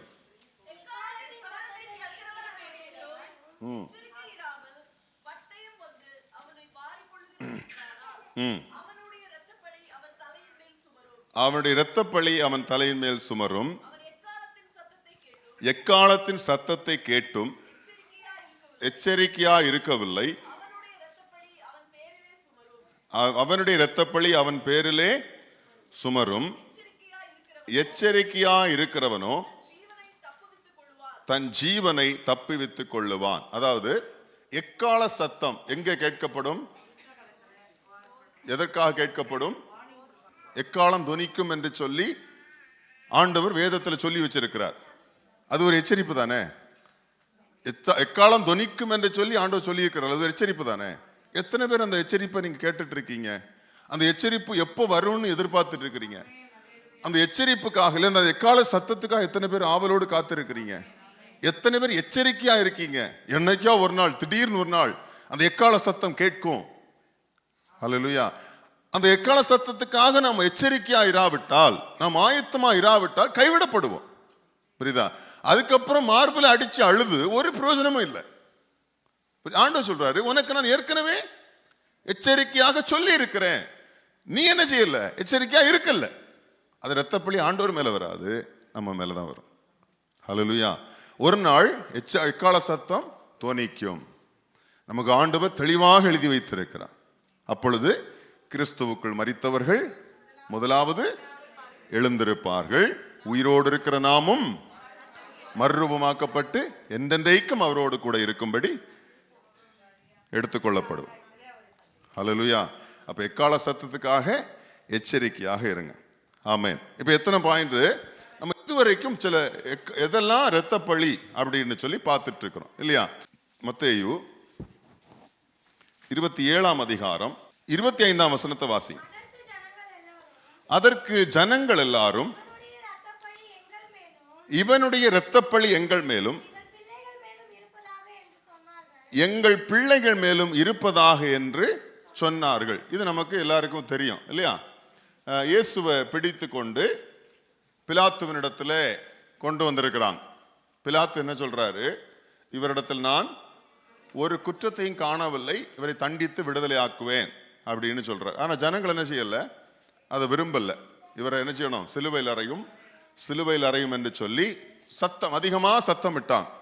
அப்போ பிலாத்து சொல்றாரு, இந்த இரத்த பழிக்கு நான் பொறுப்பாளி கிடையாது. ஏன்னா அவர் சொல்றாரு, இந்த மனுஷன் மேல் ஒரு குற்றத்தையும் நான் காணவில்லை, இந்த இரத்த பழி இது எனக்கு சம்பந்தம் கிடையாது, நீங்களே பார்த்துக்குங்க, அது உங்க மேலதான், அது உங்க பொறுப்பு அப்படின்னு சொல்றார். புரியுதா? அப்ப என்ன ஜனங்கள் சொல்றாங்க? இந்த மனுஷனுடைய இரத்த பழி எங்கள் மேலும் எங்கள் பிள்ளைகள் மேலும் இருப்பதாக. இப்ப இந்த இரத்த பழிய ஆண்டவர் கொடுக்கல, இரத்த பழி அவங்களே என்ன கேட்டு பெற்றுக் கொண்டார்கள். புரியுதா? அந்த இரத்த பழி அவர்கள் எங்கள் மேல் மாத்திரமல்ல, எங்கள் பிள்ளைகள் மேலும், அது ஒரு மனுஷனுடைய அதாவது இயேசு கிறிஸ்து என்கிற ஒரு மனுஷனுடைய அந்த இரத்த பழியை அவர்கள் மேலும் அவர்கள் பிள்ளைகள் மேலும் கேட்டு வாங்கிக்கிட்டான். ஆனா ஆண்டவர் இயேசு கிறிஸ்து இரத்த பழியை சுமத்துவதற்கு வரல. புரியுதா? இயேசு கிறிஸ்து இரத்த பழி இவர்கள் மேல சுமத்துவதற்கு வரல. அந்த இரத்த பழியை ஜனங்கள் என்ன பண்ணாங்க? பிலாத்துவினிடத்திலிருந்து கேட்டு வாங்கினான். பிலாத்து கை கழுவினதை, பிலாத்து இந்த இரத்த பழி எனக்கு சம்பந்தமே கிடையாது என்று கை கழுவி விட்டதை இவங்க என்ன பண்ணாங்க? அவங்க வாங்கிக்கிட்டாங்க. புரிஞ்சுதா உங்களுக்கு? எலிசாவினிடத்தில் நாகமான் என்ன செஞ்சாரு? சுகம் பெற்ற பிற்பாடு கிஃப்ட் கொடுக்க விரும்பினார். அப்படிதானே? எலிசா என்ன செய்யல? ஆண்டவருடைய நாமத்தினால ஜீவனை கொண்டு சொல்றேன், ஒண்ணு கூட உங்ககிட்ட இருந்து வாங்க மாட்டேன் அப்படின்னு சொல்றார். நாகமான் என்ன செய்யறாரு? வருத்தத்தோட திரும்ப போறார். ஆனா யாருக்கு அது விருப்பமா இருந்தது? கேயாசிக்கு விருப்பம். கேயாசி தொடர்ந்து போறார் அவருடைய கையிலிருந்து அந்த கிஃப்டை வாங்குறதுக்கு. யோசிச்சிருப்பாரு, மனுஷனா இவன் எவ்வளவு பெரிய கிஃப்ட் எல்லாம் கொண்டு வந்திருக்கிறார், இதெல்லாம் வேண்டான்னு எவனா சொல்லுவானா அப்படின்னு யோசிச்சு தொடர்ந்து போறார். தொடர்ந்து போகும்போது அந்த மனுஷனிடத்துல பொய் சொல்லி அந்த கிஃப்டை என்ன செய்யறாரு? நாகமானிடத்திலிருந்து வாங்கிட்டு தன் வீட்டிலே கொண்டு ரகசியமா வச்சிட்டு ஒண்ணுமே தெரியாதது போல எலிசாவுக்கு முன்னாடி அது நிக்கிறார் இல்லையா? எலிசா சொல்றாரு, நீ அவனை தொடர்ந்து போகும்போதே என் இருதயம், ஹல்லேலூயா, நீ எங்க போற எங்க வர்றங்கிறத நான் பார்க்கல நினைச்சிட்டு இருக்கிறியா? எனக்கு தெரியாது என்று நினைக்கிறாயோ? விசாரிக்க கூட இல்லை. உடனே சொன்னாரு, நாகமான விட்டு சென்ற குஷ்டம் உன்னை தொடரட்டும். பாத்தீங்களா? உன்னையும் உன் சந்ததியையும் என்றைக்கும் பிடித்திருக்கும்படி. அப்போ நல்லா கவனிங்க, நாகமான் விட்டு சென்ற குஷ்டத்தை தொடர்ந்து போய் பின்னால விரட்டி கொண்டு போய் வாங்கினது யாரு? கேயாசி. எதை அதை கிஃப்ட் வாங்கணும்னு சொல்லி ஓடுனா, ஆனா உண்மையில எதுக்காக ஓடுனான்? அவன் யோர்தானில் கழுவி சென்ற விட்டு சென்ற அந்த குஷ்டத்தை அவனிடத்தில் திரும்ப பெற்றுக் கொள்ளும்படி ஓடனான். ஹல்லேலூயா. அது அவனுக்கு மாத்திரமல்ல, அவன் சந்ததிக்கும். அநேக நேரங்கள்ல அறியாமை நிமித்தமாய், நம் சில நேரங்களில் கோபங்கள் நிமித்தமாய், சில நேரங்களில் பேராசை நிமித்தமாக அநேகர் விட்டு சென்ற பழிகளை நாம் கேட்டு பெற்றுக் கொள்ளுகிறோம். நாமே தொடர்ந்து போய் வாங்குகிறோம். ஹல்லேலூயா. நாமே அதை கேட்கிறோம். ஆண்டவர் தரல, ஆண்டவர் தர நினைக்கல. இரத்த பழியை சுமத்துவது அவருடைய விருப்பம் அல்ல. இதெல்லாம் எதனால் ஆயிற்று என்று சொன்னால், நானே தொடர்ந்து போய் நானே விரும்பி அதை வாங்குகிறேன். ஹல்லேலூயா. இப்ப இஸ்ரவேல் ஜனங்களும் இவனுடைய இரத்த பழி எங்கள் மேலும் சொன்ன, நீ உன் மேல மட்டும் சொல்லி இருக்க வேண்டியதானே? ஒண்ணும் அறியாத பிள்ளைகள் மேல சுமத்திட்ட நீ. ஹல்லேலூயா. இப்ப பிலாத்து இதற்கு நீங்களாக்கப்பட்டிருக்கிறாரு, இயேசு நீங்களாக்கப்பட்டிருக்கிறார். ஏன்னா இயேசு அவர்கள் மேல என்ன செய்யல? இரத்த பழியை சுமத்தல்ல, அவர்களே அந்த இரத்த பழியை கேட்டு பெற்றுக் கொண்டார்கள். வசனத்துல இல்ல, ஆனா நடந்த சம்பவம் என்னன்னு சொன்னா, கிபி 70 இஸ்ரவேல் ஜனங்களும் அவருடைய பிள்ளைகளும் என்ன செய்யப்பட்டார்கள்? கொலை செய்யப்பட்டார்கள். எருசலேம் அழிக்கப்பட்டது. தீக்கிரையாக்கப்பட்டது. அவருடைய பிள்ளைகளை சுவற்றிலே மோதி அடித்து கொலை செய்தார்கள். அல்லேலூயா. நீங்க வரலாறு படிச்சு பார்த்திருந்தீங்கன்னா ரோமர்கள் இதை செய்திருப்பான் இல்லையா? நீரோ என்கிற அந்த அந்த ஒரு ராஜாவுடைய நாட்களில். இது யாரு பெற்றுக் கொண்டது? இதை அந்த பனிஷ்மெண்ட் யாரு வாங்கினது? அவங்களே வாங்கிக்கிட்டாங்க. அல்லேலூயா. அநேக நேரங்கள்ல இப்படிப்பட்ட தவறுகள் நம்ம செய்துட்டு இருக்கிறோம். அதனுடைய பின்விளைவு தெரியாமல், அது எப்படிப்பட்டதான பின்விளைவை உண்டு பண்ணும் என்று தெரியாமல், நாமே நம்ம மேலும், நம் தலையின் மேலும், நாம் பிள்ளைகளுடைய தலையின் மேலும் இப்படிப்பட்ட இரத்த பழிகளை வாங்கி வைத்திருக்கிறோம். அல்லேலூயா. நாம செய்யாம போனாலும், நான் ஆரம்பத்தில் சொன்னது போல, நம்முடைய முற்பிதாக்கள் இப்படிப்பட்ட காரியங்களை செய்து நம்ம மேல, நீங்க அப்ப இன்னசென்ட், நீங்க ஒரு குழந்தையா இருந்திருக்கலாம், உங்களுக்கு தெரியாம இருக்கலாம். ஆனால் நம்முடைய பெற்றோர்கள் இல்லைன்னா நம்முடைய முற்பிதாக்கள் அவர்கள் செய்த காரியங்கள் நம்ம இப்ப சொன்ன வாசித்தோம் பார்த்தீங்களா? எங்கள் மேலும் எங்கள் பிள்ளைகள் மேலும் இருப்பதாக. இப்படி அவர்கள் அன்று கேட்டு பெற்றது நிமித்தமாக நம்முடைய வீடுகளுக்குள் இரத்த பழிகள் இருக்கலாம். அல்லேலூயா. இன்று அந்த இரத்த பழிகள் தலைமுறையாக சாபமாக தொடர்ந்து கொண்டே வரும். புரியுதா? இரத்த பழி அப்படின்னு சொன்ன உடனே நம்ம வேற எதுவும் யோசிக்க வேண்டாம். நம்முடைய குடும்பங்களில் காணப்படுகிற தலைமுறையாய் தொடர்ந்து வருகிற சாபம். புரியுதா? ஒரு ஜெனரேஷனோட அல்ல, 2ஆம் ஜெனரேஷனோடும் அல்ல, 3, 4 தலைமுறையாக சாபங்கள் தொடர்ந்து கொண்டே இருக்கும்.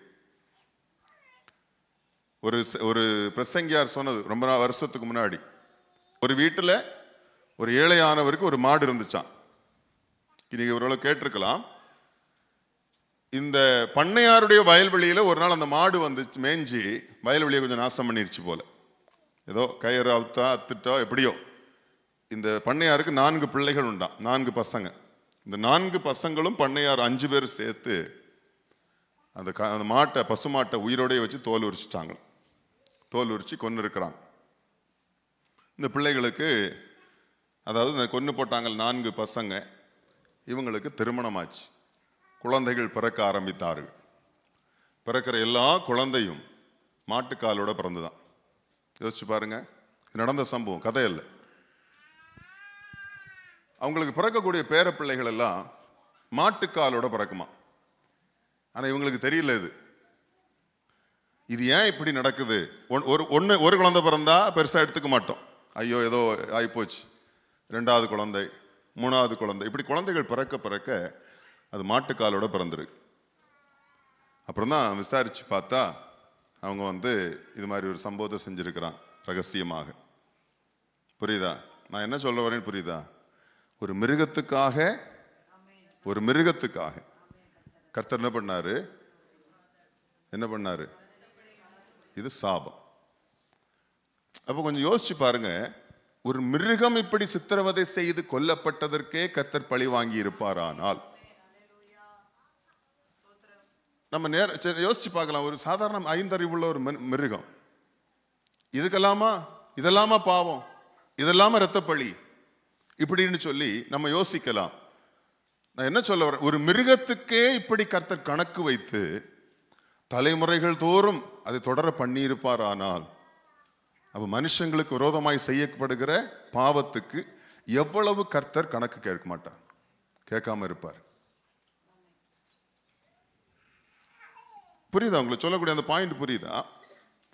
நம்ம செய்யக்கூடிய ஒவ்வொரு காரியங்களிலும் கவனம் உள்ளவங்களா இருக்கணும். வந்தோம் போனோம் எடுத்தோம் கவுத்தோம்னு சொல்லி செய்யறதற்கு இது ஒரு சும்மா அப்படி ஜஸ்ட் லைக் தட்ங்கிற வாழ்க்கை அல்ல. அது நம்ம செய்கிற எல்லா காரியங்களையும் மனுஷன் காணாமல் போனாலும் கர்த்தர் எல்லாவற்றையும் கவனிக்கிறார். அந்த ஒரு பசுமாடு அழுத அழுகை, கத்துன கத்து யாருக்கு கேட்டுச்சு? அதை உண்டாக்கின கர்த்தருக்கு கேட்டுச்சு. அல்லேலூயா. அது ஒரு மிருகம், சோல் இல்லாத ஒரு மிருகம், அவ்வளவுதான் நம்ம பார்வைக்கு. ஆனா அதுக்கு என்ன உண்டு? உயிர் உண்டு, அதுக்கு ஜீவன் உண்டு. அது அழுதது, அது கத்துச்சு, அது கொடுமைப்படுத்தி கொல்லப்பட்டது. அது யார் கேட்டா? கர்த்தர் கேட்டா. ஹல்லேலூயா. இதையே கர்த்தர் கவனித்து கேட்டிருப்பாரானால் நம்ம எவ்வளவு கவனம் உள்ளவங்களா இருக்கணும். இப்ப கொஞ்சம் சிந்திச்சு பாருங்க. உங்களுடைய குடும்பங்களில், உங்களுடைய வீடுகளில் தலைமுறை தலைமுறையாக ஒரே காரியம் ரிப்பீட்டடா, ஒரே காரியம், வேற எதுல, அதாவது பர்டிகுலரா ஒரு காரியம் இருக்கும். அது உங்களுக்கு நல்லா தெரியும். உங்க வீடுகளுக்குள்ள, உங்க குடும்பங்களுக்குள்ள ஒரு காரியம் ரிப்பீட்டடா நடந்துட்டே இருக்கும். அது ஒரு வீட்டில் மாத்திரம் இல்லை, ஒரு ஒரு குடும்பத்தில் ஒரு 4-5 ஃபேமிலி அப்படி இருக்கு அப்படின்னா எல்லா வீட்லையும் நடக்கும். அப்படி ஏதாவது இருக்குமானால் நம்ம மைண்ட்ல இருக்க வேண்டிய, உங்களுக்கு உணர வேண்டியது என்ன அப்படின்னா, கர்த்தர் இரத்த பழிக்காக கணக்கு கேட்கிறார். நீங்க ரட்சிக்கப்பட்டிருக்கலாம், இயேசு விசுவாசிச்சிருக்கலாம், இயேசுவை தொழுது கொள்ளலாம், ஏன் உங்க குடும்பமே அதை செய்யலாம், குடும்பமே ஆராதிக்கலாம், ஒழுங்கா சபைக்கு போகலாம். நம்ம தெரியுமே, எத்தனையோ ஆவிக்குரிய ஜீவனம் பண்ணக்கூடியவர்கள், எத்தனையோ பெந்தேகோஸ்தே சபைக்கு போறவங்க குடும்பங்கள்ல இது நடக்குது. ரொம்ப காமனா நீங்க பார்க்கலாம். ஒரே மாதிரி, வேற எந்த மாற்றம் வராது, ஒரே மாதிரி ஒரு வீட்டில் நடந்துகிட்டே இருக்கும். ஏதோ ஒரு டிசீஸோ இல்லைன்னா ஒரு சடன் டெத்து. ஒரு குறிப்பிட்ட ஏஜ் வரைக்கும் பிள்ளைங்க நல்லா இருப்பாங்க, திடீர்னு செத்து போயிடுவாங்க. மெடிக்கல்ல பார்த்தீங்கன்னா என்ன ரீசன்னே தெரியாது. இல்லைன்னு சொன்னா திடீர்னு ஒரு வயசுல பார்த்தீங்கன்னா பொம்பளை பிள்ளைகளுக்கு ஒரு விதமான காரியங்கள் நடந்துகிட்டே இருக்கும். ஹல்லேலூயா. பார்த்தீங்கன்னு சொன்னா வீட்டில் அண்ணன் தம்பிக்கு 3-4 பேர் இருப்பாங்க, யாருக்குமே குழந்தை இருக்காது. இப்படி பல காரியங்கள் நம்ம பேச முடியும். உங்களுக்கு தெரியும் இப்போ உங்க வீட்டில் என்ன நடக்குது அப்படின்னு. ஹல்லேலூயா. பயமுறுத்த நினைக்காதீங்க. சிலரை பார்த்தா பயந்து உட்கார்ந்துட்டு இருக்கீங்க. இதை நம்ம கிளியர் பண்ணணும். ஏன் ஆண்டவர் இந்த வார்த்தையை தந்தார் எனக்கு தெரியல. நீங்க சோதிச்சு பார்க்கணும். இதெல்லாம் இரத்தப்பழி நம்ம வாசித்தோம். இதுல எது உங்களுடைய முற்பிதாக்கள், இதுல எது நீங்க செய்திருந்தா, நீங்களும் இல்ல உங்க முற்பிதாக்கள் என்ன செய்திருந்தாலும் இரத்தப்பழியாகவே கர்த்தர் கணக்கெடுப்பார். ஒருவேளை அது நமக்கு படிக்கும்போது ஜோக்கா தெரிஞ்சிருக்கலாம், இல்ல நான் அதை ஜோக்கா பேசி இருக்கலாம், உங்களுக்கு கேட்கும்போது காமெடியை போல இருந்திருக்கலாம். ஆனால் வசனம் சத்தியம். புரியுதா? அது ஜீவன் உள்ளதும் சத்தியம் உள்ளதும், அது பொய் சொல்லாது. அப்ப இதுல ஏதோ ஒரு காரணத்து நிமித்தமாக உங்கள் வீடுகளில், இல்லைன்னா உங்களுக்கு தெரிந்தவங்க வீட்டுக்குள்ள, தெரிந்த வீடுகளில், புரியுதா, இப்படிப்பட்ட சம்பவங்கள் நடந்து கொண்டிருக்கும். கொஞ்சம் கூர்ந்து கவனிச்சு பார்த்தீங்கன்னா, சில வீடுகளில் பார்த்தீங்கன்னா எந்த தலைச்சன் பிள்ளையும் ஆண் பிள்ளை உயிரோடு இருக்காது. தலைச்சன் ஆண் பிள்ளை இருக்கு, தலைப்பிள்ளையாகி ஆண் பிள்ளைகள் உயிரோடு இருக்காது. நல்லா தான் பிறக்கும், நல்லா தான் இருக்கும். திடீர்னு பார்த்தீங்கன்னா அந்த குடும்பங்களில் முதல் பிள்ளை, அதில் குறிப்பா ஆண் பிள்ளை இருக்காது, செத்து போயிருக்கும். இதுவும் கர்த்தர் இரத்த பழிக்காக கணக்கு வாங்கிட்டு இருக்காருன்னு அர்த்தம். ஹல்லேலூயா. உங்களுக்கு இப்ப நான் எது கேட்க விரும்பல, ஆனா உங்களுக்கு நல்லா தெரியும் ஏதோ ஒன்று உங்களுக்குள்ள இதுல எதுலையுமே இல்லை அப்படின்னா யூ ஆர் சோ பிளஸ்ட். இப்படி உங்க வீட்டுக்குள்ள இல்லைன்னு சொன்னா கர்த்தர் உங்களை ஆசீர்வச்சிருக்காருன்னு அர்த்தம். இப்ப நான் சொன்னேன் பாத்தீங்களா, நம்ம முதல்ல ஒரு வசனத்தை வாசித்தோம். ஆபேல் முதல் பலிபீடத்தின் நடுவிலே, தேவாலயத்துக்கும் பலிபீடத்துக்கும் நடுவே கொலை செய்யப்பட்ட சகரியாவின் இரத்தம் வரையிலும் இயேசு ஆண்டவரிடத்துல முறையிட்டு கொண்டு இருக்கிறது. அப்படித்தானே வாசித்தோம்?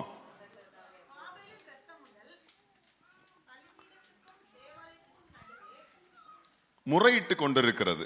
இப்போ வாசிங்க. முறையிட்டு கொண்டிருக்கிற இந்த பரிசுத்தவான்களுடைய இரத்தத்துக்காக ஆண்டவர் என்ன செய்யறாரு? பழி வாங்குவேன்னு சொன்னார். அப்படித்தானே? ஆனா நல்ல பழி வாங்க மாட்டான்னு இல்லை, பழி வாங்குவார், பழி வாங்குவார். ஆபேல் முதல் சகரியா வரையிலும் பழி வாங்குவார். அப்படித்தானே? அந்த பரிசுத்தவான்களுடைய இரத்தமும் இப்ப என்ன செய்யுது? பழி வாங்கும்படி கேட்டுட்டு இருக்குது. புரியுதுங்களா? கேட்டுட்டே இருக்குது. எப்ப நீங்க பழி வாங்குவீங்க, எப்ப நீங்க பழி வாங்குவீங்க அப்படின்னு. ஹல்லேலூயா. ஆண்டவர் சொன்னார் நான் பழி வாங்குவேன். ஆனா இயேசு கிறிஸ்து விசாரிக்கப்படும் போது பிலாத்து சொன்னாரு, இவர் மேல் ஒரு குற்றத்தையும் நான் காணவில்லை, இப்படி இரத்த பழிக்கு நான் ஆளாக விரும்பவில்லை அப்படின்னு சொன்னாங்க. பிலாத்து சொன்னார். ஜனங்கள் சொன்னாங்க, இவருடைய இரத்தப்பழி என் மேலும் எங்கள் பிள்ளைகள் மேலும் வரட்டும் அப்படின்னு சொல்லி வாங்கி பெற்றுக் கொண்டார்கள். ஆனால் இயேசு யாருக்குமே இந்த இரத்த பழியை குறித்து அல்லனா அந்த இரத்த பழியை என்ன செய்யல, சுமத்தல்ல. என்ன கொன்னீங்கன்னா நீங்க செத்து போயிருவீங்க, என்ன கொன்னீங்கன்னா நீங்க உருப்பட மாட்டீங்க அப்படின்னு சொல்லல. புரியுதா? எல்லா பரிசுத்தவான்களும் முதல் இரத்த சாட்சியாகிய ஆபேல் முதல் பழைய ஏற்பாட்டினுடைய கடைசி பரகியாவின் குமாரனாகிய சகரியா வரையிலும் அந்த இரத்தம் என்ன செய்கிறது, முறையிட்டு கொண்டிருக்கிறது. ஆனால் ஒருவருடைய இரத்தம் மாத்திரம் மாத்தி பேசு. ஹல்லேலூயா. ஒரே ஒரு இரத்தம் மாத்திரம் மாத்தி பேசுது. பரிசுத்தவான்களுடைய இரத்தம் எல்லாம் என்ன செய்கிறது, ஆண்டவரே எங்களை கொன்னுட்டாங்க, நாங்க இரத்த சாட்சியா மரிச்சிட்டோம், இந்த இரத்த சாட்சிக்கு இந்த இரத்தத்துக்காக நீங்க எப்ப பழி வாங்குவீங்க அப்படின்னு கேட்குது. ஆனால் ஒரே ஒரு இரத்தம் மாத்திரம் எப்ப பழி வாங்குவீங்கன்னு சொல்லி பேசவே இல்லை. ஹல்லேலூயா. அப்ப என்ன அர்த்தம், என்ன ஆண்டவர் சொல்ல வர்றாரு? இரத்த பழிகள் நம்ம பழைய ஏற்பாட்டில் வாசித்தோம். இரத்த பழிகளுக்காக நியாயம் விசாரிப்பேன், இரத்த பழிகளுக்காக நான் பழி வாங்குவேன் என்று சொன்ன அதே ஆண்டவர் தன்னை கொலை செய்த பிற்பாடு, இல்லை தான் இரத்த சாட்சியாக மரித்த பிற்பாடு அவருடைய இரத்தம் என்ன செய்யல, என்ன கொலை செஞ்சிட்டாங்க, நீங்க எப்ப பழி வாங்குவீங்கன்னு ஆண்டோட கேட்கல, தன் பிதாவை நோக்கி கேட்கல. ஹல்லேலூயா. அப்ப கேட்கலங்கிறதுனால இதுல நமக்கு ஆண்டவர் என்ன சொல்றாரு அப்படின்னா, தலைமுறை தலைமுறையாக தொடர்ந்து வருகிற இரத்த பழிகளை இயேசு கிறிஸ்துவின் இரத்தம் என்ன செய்யும், நிவர்த்தியாக்கி நிர்மூலமாக்கும். ஹல்லேலூயா. பரிசுத்தவான்களுடைய இரத்தம் முறையிட்டு கொண்டிருக்கிறது, ஆனால் இயேசுவின் இரத்தம் பரிந்து பேசி கொண்டிருக்கிறது. ஆச்சரியங்களா? ஹல்லேலூயா. அப்ப இதுல இருந்து ஆண்டவர் நமக்கு என்ன சொல்றாரு, அப்ப தலைமுறை தலைமுறையாக வருகிற இந்த இரத்த பழிகளுக்கு யார் தான் விடுதலை, எப்படிதான் எங்களுக்கு விடுதலை வரும்? ஆபேலின் இரத்தத்துக்காக ஆபேலின் இரத்தம் முறையிடுகிறது, ஆனால் இயேசுவின் இரத்தத்திற்காக இயேசுவின் இரத்தம் பழி வாங்குவதற்கு முறையிடவில்லை. இந்த தலைமுறை தலைமுறையாக தொடர்ந்து வருகிற இந்த இரத்த பழியை நிவர்த்தியாக்குவதற்காக பரிந்து பேசிக் கொண்டிருக்கிறது. வித்தியாசம் புரியுதா உங்களுக்கு?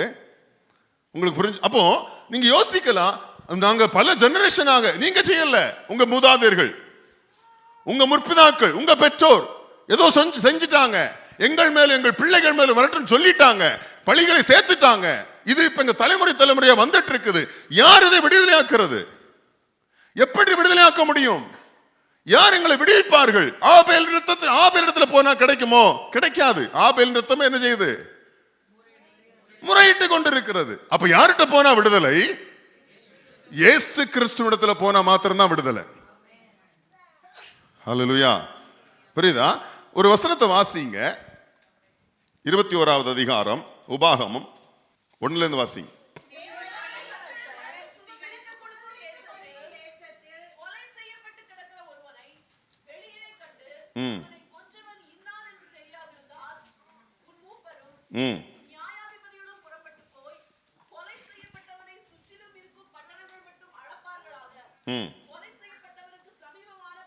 நான்காம் வசனத்தை வாசிங்க. உழுது விதையாத தரிசான பள்ளத்தாக்கிலே அதை கொண்டு போய் அந்த பள்ளத்தாக்கிலே அதன் தலையை வெட்டி போட கடவர்கள். எதனுடைய தலையை வெட்டி போட கடவர்கள் என்று சொல்லுறார் ஆண்டவர். 3ஆம் வசனத்துல பாத்தீங்கன்னா ஒரு கிடாரியை பிடித்து, அடுத்தது 4, 5ஆம் வசனம்.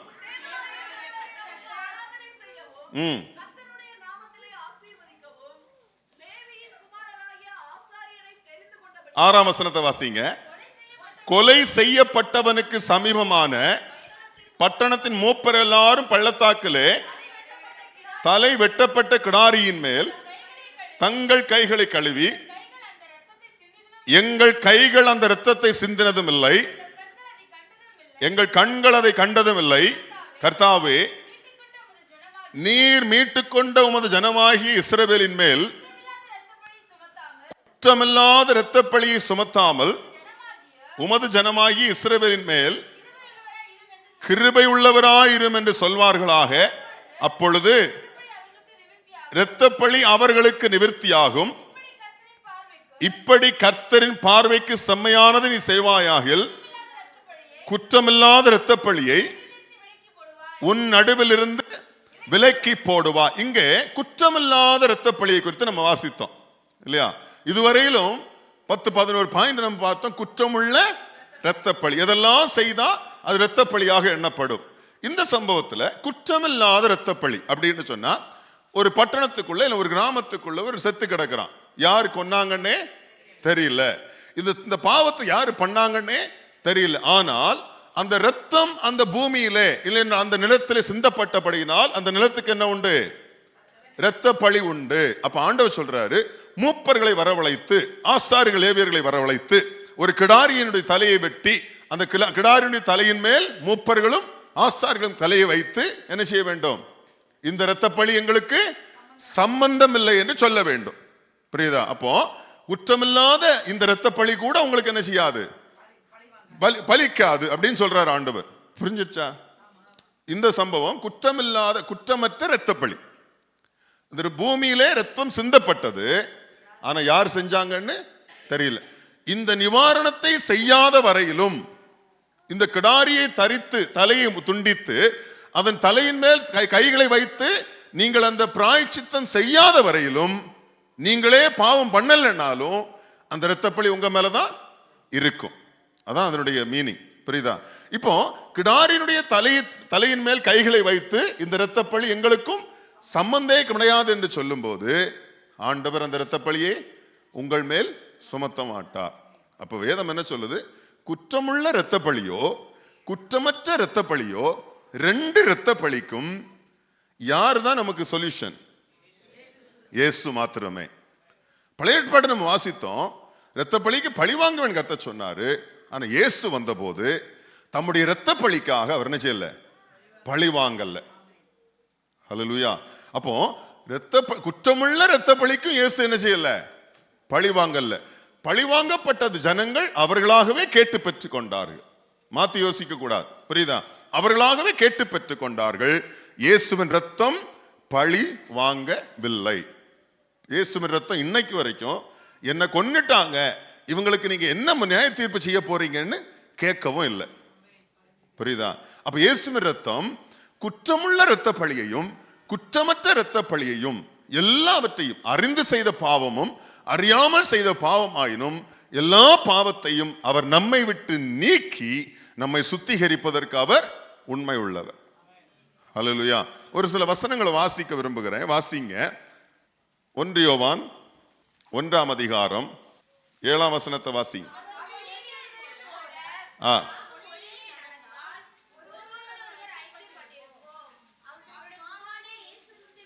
அவருடைய குமாரனாகி இயேசு கிறிஸ்துவின் ரத்தம் சகல பாவங்களை நீக்கி நம்மை சுத்திகரிக்கும். இப்போ இந்த வசனத்தின்படி நாம் தெரிந்த இரத்த பழிகளோ அல்லது குற்றமுள்ள இரத்த பழிகளோ குற்றமற்ற இரத்த பழிகளோ எதுவா இருந்தாலும் இயேசுவின் ரத்தம் நம்ம என்ன செய்கிறதா? சுத்திகரிக்கிறது. அப்ப முதலாவது இயேசுவின் ரத்தம் என்ன செய்கிறது? சுத்திகரிக்கிறது. அப்போ இயேசுவின் ரத்தம் சுத்திகரிக்கணும்னா நம்ம ஊற்றி கழுவுறதா? இதெல்லாமே விசுவாசத்தில். புரியுதா? இது விசுவாசத்தின் அடிப்படையில். உடனே இயேசுவின் ரத்தத்தை எடுத்து தேய்ச்சி கழுவணும் அப்படி இல்லை. விசுவாசத்தினாலே நமக்கு என்ன உண்டாகும்? சுத்திகரிப்பு உண்டாகும். இயேசுவின் ரத்தம் சகல பாவங்களையும் நீக்கி, இல்லையா?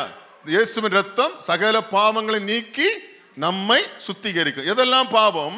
குற்றமுள்ள இரத்த பழியோ குற்றமற்ற இரத்த பழியோ எல்லாவற்றையும் இயேசுவின் ரத்தம் நீக்கி சுத்திகரிக்கும். வேற எந்த பிளட்டும் நம்ம சுத்திகரிக்காது. அதுக்குதான் எக்ஸாம்பிளா சொன்னேன். பரிசுத்தவான்களுடைய ரத்தம் கூட என்ன செய்கிறது? பழி வாங்க முடியாது, துடிக்கிறது. ஆனால் இயேசுவின் ரத்தம் நம்மை சுத்திகரிக்கிறது. இரண்டாவது வாசிங்க. எபிரேயர் 9ஆவது அதிகாரம் 14ஆம் வசனத்தை வாசிங்க. நித்திய ஆவியினாலே தம்மை தாமே பழுதற்ற பலியாக தேவனுக்கு ஒப்பு கொடுத்த கிறிஸ்துவனுடைய ரத்தம் ஜீவனுள்ள தேவனுக்கு ஊழியம் செய்வதற்கு உங்கள் மனசாட்சியை செத்த கிரியைகளற சுத்திகரிப்பது.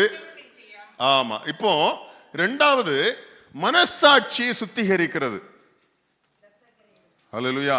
உங்க மனசாட்சி சுத்திகரிக்கப்பட வேண்டியது மிக அவசியம். அநேகர் நம் வெளி பிரகாரமாக நல்ல அப்படி ஆவிக்குரியவர்கள் காட்டப்பட்டாலும் நாம் செய்த பாவங்களும் நாம் செய்த அக்கிரமங்கள் நிமித்தமாக உள்ளான அந்த மனசாட்சியிலே குத்தப்பட்டு கொண்டே இருப்போம். ஹல்லேலூயா. சொல்லுவாங்கல்ல, என் மனசாட்சி வாதித்து கொன்னே போட்டது. சொல்லிக்க, மனசாட்சி வாதித்து கொண்டு போட்டது. மனசாட்சி என்ன செய்யும்? வாதிக்கும். ஒரு வேதம் சொல்லுது, நம்மை குறித்து நமக்கு சாட்சியிடுவது ரெண்டு. ஒன்று ஆவியானவர், இரண்டாவது மனசாட்சி. உங்களை குறித்து நீங்க யாருங்கிறதை சாட்சி கொடுக்கிறது யாரு? வெளியில இருக்கிறவங்க என்ன வேணும் சொல்லலாம், புரியுதா? நம்மை குறித்து மற்றவர்கள் பல விதமா சொல்லலாம். ஆனா உண்மையான சாட்சி, the true testimony யார் சொல்லுவா அப்படின்னா, என்னை குறித்து பரிசுத்தாவியும் மனசாட்சி. என் உதடு வேற ஒண்ணு பேசும், மனசாட்சி ஒண்ணு சொல்லும். அனுபவிச்சிருக்கீங்களா? நம்ம அனுபவிக்கிறீங்களா? எத்தனையோ விதங்கள் அனுபவிப்போம். என் வாய் ஒண்ணு பேசும், மனசாட்சியை கள்ள பயல உண்மையில நீ இப்படிதான் இல்ல அப்படித்தானே சொல்லும். மனசாட்சி யாராலும் மறைக்க முடியாது. மனசாட்சிக்கு விரோதமா யாருமே எதுவுமே செய்ய முடியாது. என்ன பண்ணாலும் உங்க மனசாட்சிக்கு தான் தெரியும் எது உண்மை எது பொய் என்று சொல்லி. உண்மையிலேயே நாங்க அப்படி கிடையாதுங்க அப்படின்னு உதடு சொல்லும். உண்மையிலேயே நீ இப்படிதான் பட்டவந்தாலே அப்படின்னு மனசாட்சி சொல்லும். ஆனா அதையும் மீறி ஒருத்தர் நின்று பேசுவாங்க பாத்தீங்களா, கில்லாடிக. ஹல்லேலூயா. புரியுதா? அப்போ ரெண்டாவது நம்ம கிளீனா இருக்க வேண்டியது எது அப்படின்னா மனசாட்சி. இந்த மனசாட்சியை சுத்திகரிப்பது எதுவா? ஏன்னா ஆண்டவருக்கு தெரியும், என் மனசாட்சி கிளீனா இருந்தாதான் நீங்க சந்தோஷமா இருக்க முடியும். புரியுதா? இங்க மனசாட்சியில குற்ற உணர்வோடு காணப்பட்டீங்கன்னா உங்களுக்கு ஒரு நாள் சந்தோஷம் வராது. இதை கிளீன் பண்றது யாரு? இயேசுவின் ரத்தம். உங்க மனசாட்சியில குற்ற உணர்வோடு இங்க இருக்கீங்கன்னா ஜெபம் பண்ணுங்க, ஆண்டவரே என் மனசாட்சியை சுத்திகரியும். மனசாட்சி சுத்திகரிக்கப்பட ரொம்ப அவசியம். சிலர் பாத்தீங்கன்னா அப்படி நல்ல ஜாலியா 4 பேர் உட்கார்ந்து பேசிட்டு இருப்போம், நல்ல ஜாலியா கலகலப்பா இருப்பாங்க, திடீர்னு வேற ஒரு உலகத்துக்கு போயிடுவாங்க. சிலர் பாத்தீங்க அப்படின்னா சிரிக்கிற மாதிரி சிரிப்பாங்க, ஆனா உண்மையிலே அவங்க வாயில இருந்து என்ன வராது? சிரிப்பு வராது. ஒரு வேஷம். உள்ளுக்குள்ள அந்த மனசாட்சி என்ன பண்ணிட்டு இருக்கோம்? வாதிச்சு கொண்டே இருக்கும். நல்ல தெளிவா கண்டுபிடிக்கலாம் அவங்க எப்படி இருக்காங்க அப்படின்ட்டு. மனசாட்சியில குற்ற உணர்வோடு காணப்படுவோம் என்று சொன்னால் இந்த மனசாட்சி குணப்பட வேண்டியது அவசியம். எதுங்க மனசாட்சி? உங்களை குறித்து உண்மையை சொல்றது. புரியுதா? பக்கத்தில் இருக்கிற ஃப்ரெண்ட்ஸ் இல்ல ஃபேமிலி இல்ல கணவன் மனைவி உங்களை குறித்து என்ன வேணாலும் பேசலாம், ஆனா உண்மை அப்படியே சொல்றது யாரு? அது உங்களுக்குள்ளதான் இருக்கு. ஹல்லேலூயா. புரியுதா? அடுத்தது பரிசுத்த ஆவியானவர். இந்த 2 பேரும் சரியான சாட்சி உங்களை குறித்து சொல்லிட்டா யூ ஆர் சோ பிளஸட்.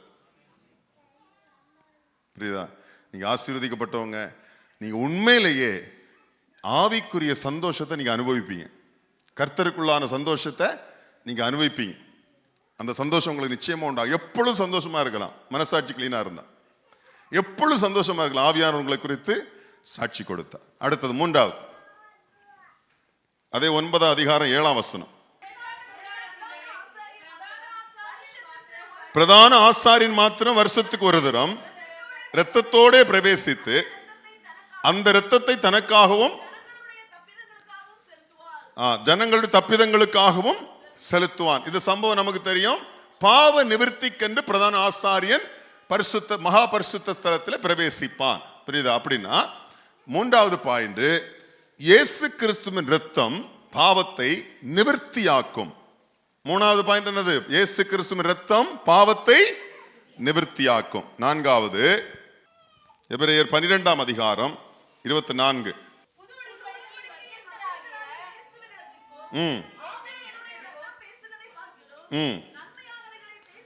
நல்ல கவனிங்க, வசனம் தெளிவா சொல்லுது. நான் சொன்ன பாத்தீங்களா, ஆபேலுடைய ரத்தம் பேசினதை பார்க்கலாம். ஆபேல் ரத்தம் என்ன பேசுச்சு?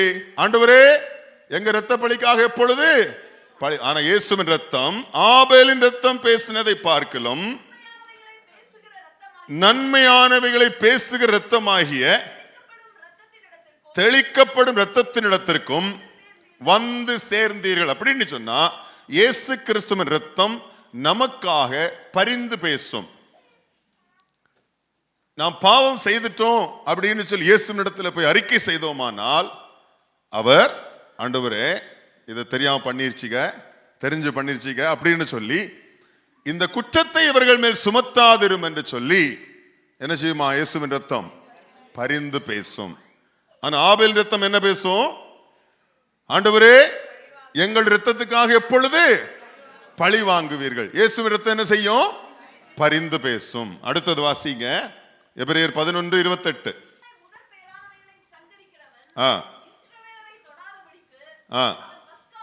அவன் பஸ்காவையும்